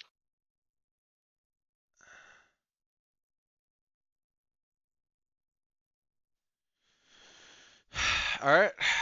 That is Luan. I'm gonna move just a little bit over here, and I'm gonna try to attack it again. First, let me see if this will hit. 18 to hit. 18 hits. Okay, I'm very excited to finally get to use this spell for the first time. I am casting a cantrip called Finger Guns. I look at the creature, and I take my finger and I point it at him, and I go, and you extend your forefinger and thumb, a dangerous gesture mimicking a gun. For the duration, your hand counts as a simple ranged weapon with a range of 60 over 240, which, by the way, is hilarious how much range you have. And the slow mastery property.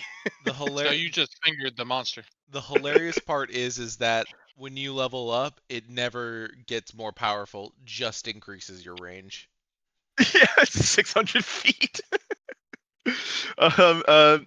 You can use your spellcasting ability instead of dexterity for the attack of this weapon. On a hit, the weapon deals 2d6 force damage, and you don't add the ability modifier to the damage, which doesn't really need to be said. But applies the slow Yeah. weapon mastery. So not only has it been pushed 20 feet, it also now loses 10 more feet of movement. Oh damn, this thing's going pissed. And it takes 8 damage. It's 20 feet away, and with a -10, it has 20 feet of movement. It's like, what are you listening here, bitches? And then I'm gonna finish moving all the way up to here. Did you roll your damage? He is right that 8 damage. All right. He is right that Finger Guns does not do more damage, but that's also why I have Toll the Dead. Finger Guns is just such a funny spell. I had to take it as a bard. Here's the problem. I love finger guns. I got into a fight in a more modern D&D campaign with an alcoholic, and I shot his bottle out of his hand. Oh, that's cool. That's great. Rage the alcoholic. That's cool. All right. Anything else, Llewellyn? I'll save my other bardics. I think that'll be it. Milo. Milo is me. Indeed. How far away is that? Got Milo at an initiative 6. You can always just take out the ruler. The ruler's accurate, right? 30. That would say 30 feet. He's 30 feet away from you. Yeah. And Oh, but wait, but it would cost him 5 feet to go through Jet, wouldn't it? He can jump over Jet. nope, I can jump. Oh yeah, you have the jump thing. Yeah. We thought you'd you jump up actually to need to 30 use feet. that. That's hilarious. But yeah, I'm gonna jump over and I like the idea of you just Unleash- smash the bridge.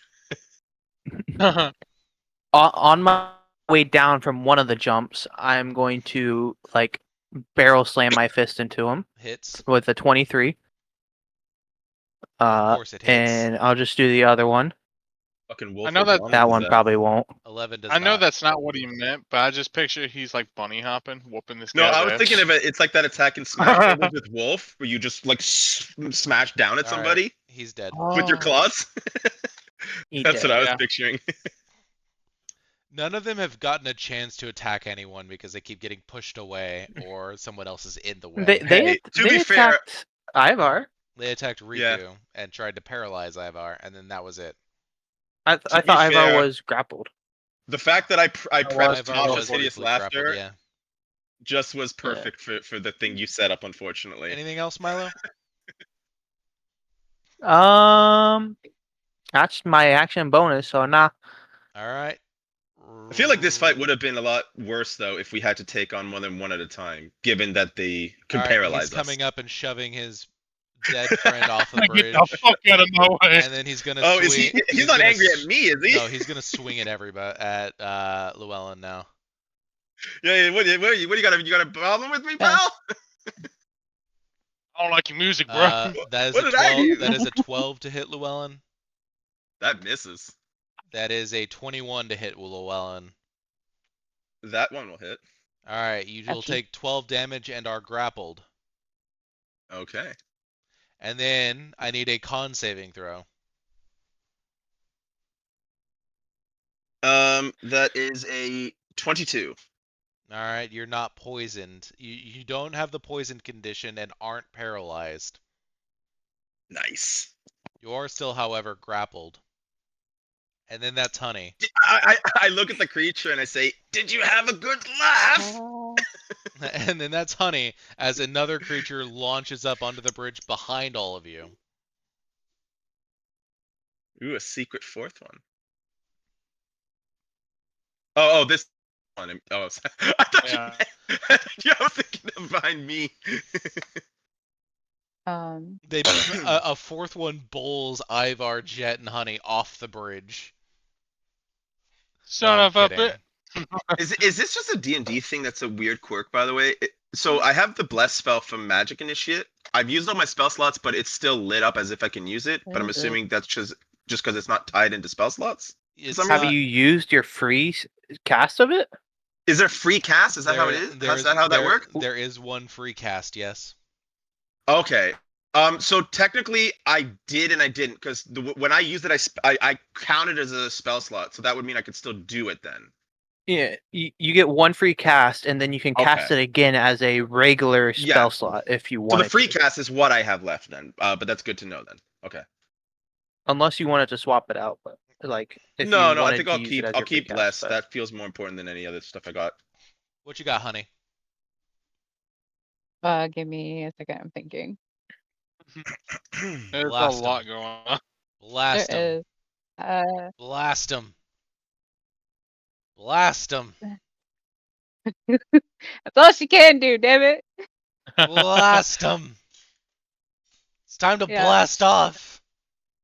We're blasting out the game. Gonna fucking gonna do it. That's Cast a fucking prestidigitation on eight. them. You have a heroic inspiration. She used it When I used it. to steal the Really? jade bowl. I legitimately think I might be the Then only one never who still has mind. one left. I think I'm the only one who hasn't used theirs. I think Ivar Oh, used. mine. I thought you used yours to attack. No, I haven't gotten a chance to. I used Lucky. I wanted to do Okay. something else. All right. Anything else, Llewellyn? Or not Llewellyn. Honey. Is jump concentrate? Jump is not. I Probably. don't think. Okay, because I know you only have 2 spell slots, but if it's not concentrate, then you Let me you can use any check. spell that you have. No, jump is just a bonus action cast. Jump is a bonus No action concentration. cast. Still Lasts for a should have minute. one free spell if she wants to use a spell. It- don't know what it's hers a are, but yeah. it's a free cast because it's from her invocation. I'm Okay. just No, now, I was just saying I'm in just case she now was worried reading that one that of she the- couldn't cast another spell because it was concentration or something. Like she should be able to cast anything right now. I'm just Yeah, now no, reading but she still has both her spell slots. I'm just now reading one of the spells that she has on her spell list for the first time, and I've had it for a while in like the content that I have, and it is funny.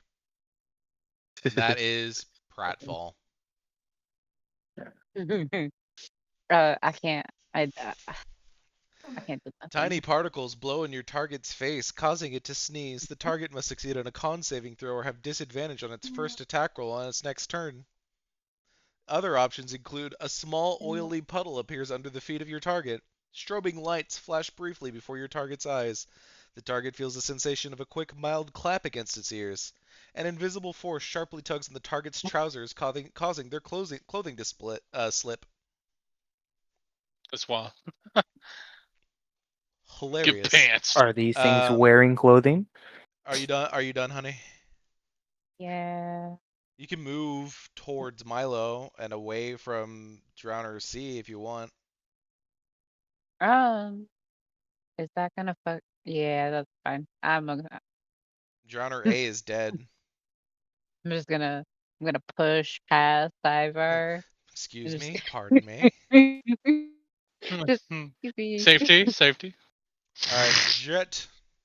Another one has sprung up behind ye. Someone from the Lego City has fallen into the river. I'm seeing a pattern. Hey! Jet and Ivar are like side by side this fight. Yeah, I want to take another shot at this one, I guess.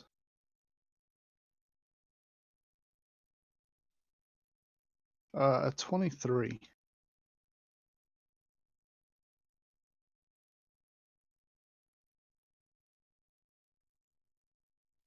'23 hits. All right, I will apply slow, so it is slower by 10 foot, and deal 11 piercing damage. Okay. Bonus action wise, you know what? Hold on.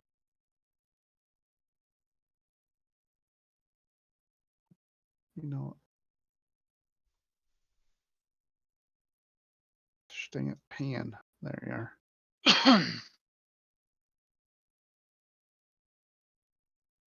Let's see, that's about 5, 10, 15 here, right? And I'll stop here, and that'll be my turn. Okay.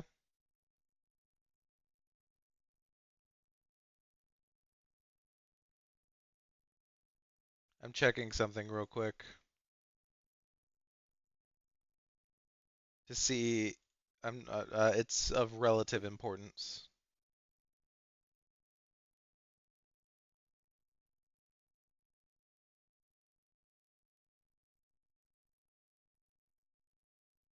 Wow.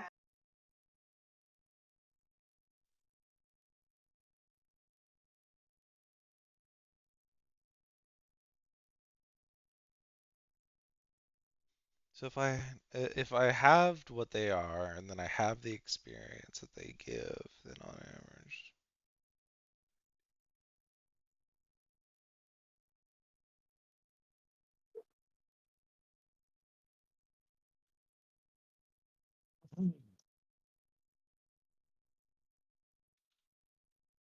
Okay. Okay. Then we won't worry about that. All right. Anyway, anything else? Who rolled a bunch of D100s? Why did you roll 50 D100? I did. Oh. What's so funny is for a second I literally thought that was you because you were talking about experience, and I thought that was like how much experience is this fight worth? Roll. All right. Funny timing. So that was it for you, Jet. Yep. Ivar. Remember Ivar when is gonna. Jasper broke his computer doing like 1,000 D100s? Oh yeah, I I remember did. that. I did. I did do You 1,000 did D. 500. I did 1,000. No, I did 500 D20s. Oh yeah. And then Ivar it took doing a like 180 once 30 again. minutes to load. Which I got a new computer. So it's time to see if it can handle 500 D20. And this is where we lose Jasper. Go. Yeah, this is where you just hear Jasper go, Don't worry. Keep going. I can hear him clicking too. Ivar does the 180, and I he's should gonna not have said change the anything. fuel. He's gonna be like, "Blimey, how many do I have to shoot?" My fingers are tired. They just keep popping up. Alright, it is a 16. I'm going to use my 16 bardic hits. Don't inspiration. worry. Okay. I can't wait until someone's College of Valor because Bardic Inspirations on College of Valor actually adds to damage and armor class. 5 sneak attack and 12 piercing, so 17, and it gets pushed 10 feet. 17 As 10 feet. Ivar, Ew. as Ivar is going to step beside Jet and in front of Honey, he's gonna be like, I think they just keep popping out of the woodwork. Wait, but if I'm still grappled, don't I get pushed with it then? You do. I have no clue. Yeah, okay. Alright, here's 500 D20. Jesus Christ. I can tell this motherfucker was like Oh, hold clicking on. like a motherfucker. I just heard the fan in my PC pick up. The PC's like consequences, baby. Okay, You Consequences. just see smoke. that- You just that- see his PC starts to smoke. Oh, it worked. It didn't take as long. Nice. Jesus, that is loud, annoying, and messy. Hold on. 5,248. It worked. It actually didn't take as long. Alright, so this computer is actually better than my last PC, which crashed. Sorry, that's Riku, who's just gonna go ahead and attack. He can move his hunter's Yeah, mark, he can't bonus he? action This move. one? He bonus action moves his hunter's mark to the spirit, then hits and does 5 regular damage. Ouch. And 5 force damage, so 10 damage overall. He rolled a 1 plus 4, and then a 5. Then that'll be Llewellyn. So here's a question. Indeed. Make it quick because we are running towards the end of our session. Yeah, well, finger guns is a ranged attack. So You would in that shoot at regard, disadvantage being it would be close range. disadvantage. Yeah, at close range. Yeah. Okay, so I'm gonna cast Toll the Dead. Yeah, I'll cast Toll the Dead. It needs to make a DC 15 Wisdom save. And then I'm gonna tell him, "Get off of me, you slimy creature!" Wisdom save. Yeah, Rolled a 7. he takes 1d12 damage, 11 damage. Ooh. In the great words of Elton John, he's still standing. Yeah, yeah, yeah. He's still standing. Milo, Mm-hmm. you gonna do another 30-foot jump across the bridge? Hell yeah, I am. Milo just keeps getting to the back of the pack. All right, hold on. Let me tell you where. Y'all keep okay. blocking me in. All right, 30 feet. 30 feet is right next to to Riku, and then Yeah. it's another 10 feet to get Is to that- the spirit drowner. Yeah. Jump just let me do a 30-foot. Yeah. So you have to spend 10 feet of movement to do the 30 feet. So It actually extends I your movement. I technically have like 50 movement speed with it if I use Yeah. it, right?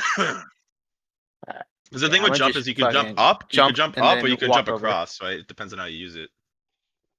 You use a long jump or a high jump. Let's Yeah. see. Let's see if you can kill this thing before it paralyzes Llewellyn.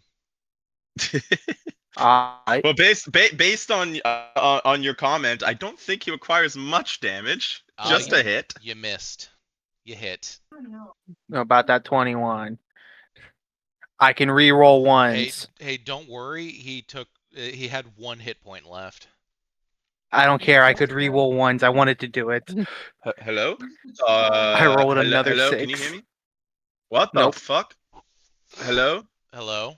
Nope. My computer just black screened, came back, and then my screen was like minimizing and then expanded again. I don't know what the hell just happened. Weird. And you've killed him. Lego. Well, I say thank you, Milo. That was a little bit close. Would anyone like to strip Well, this them guy's off the bridge. Would anyone like to strip them for parts?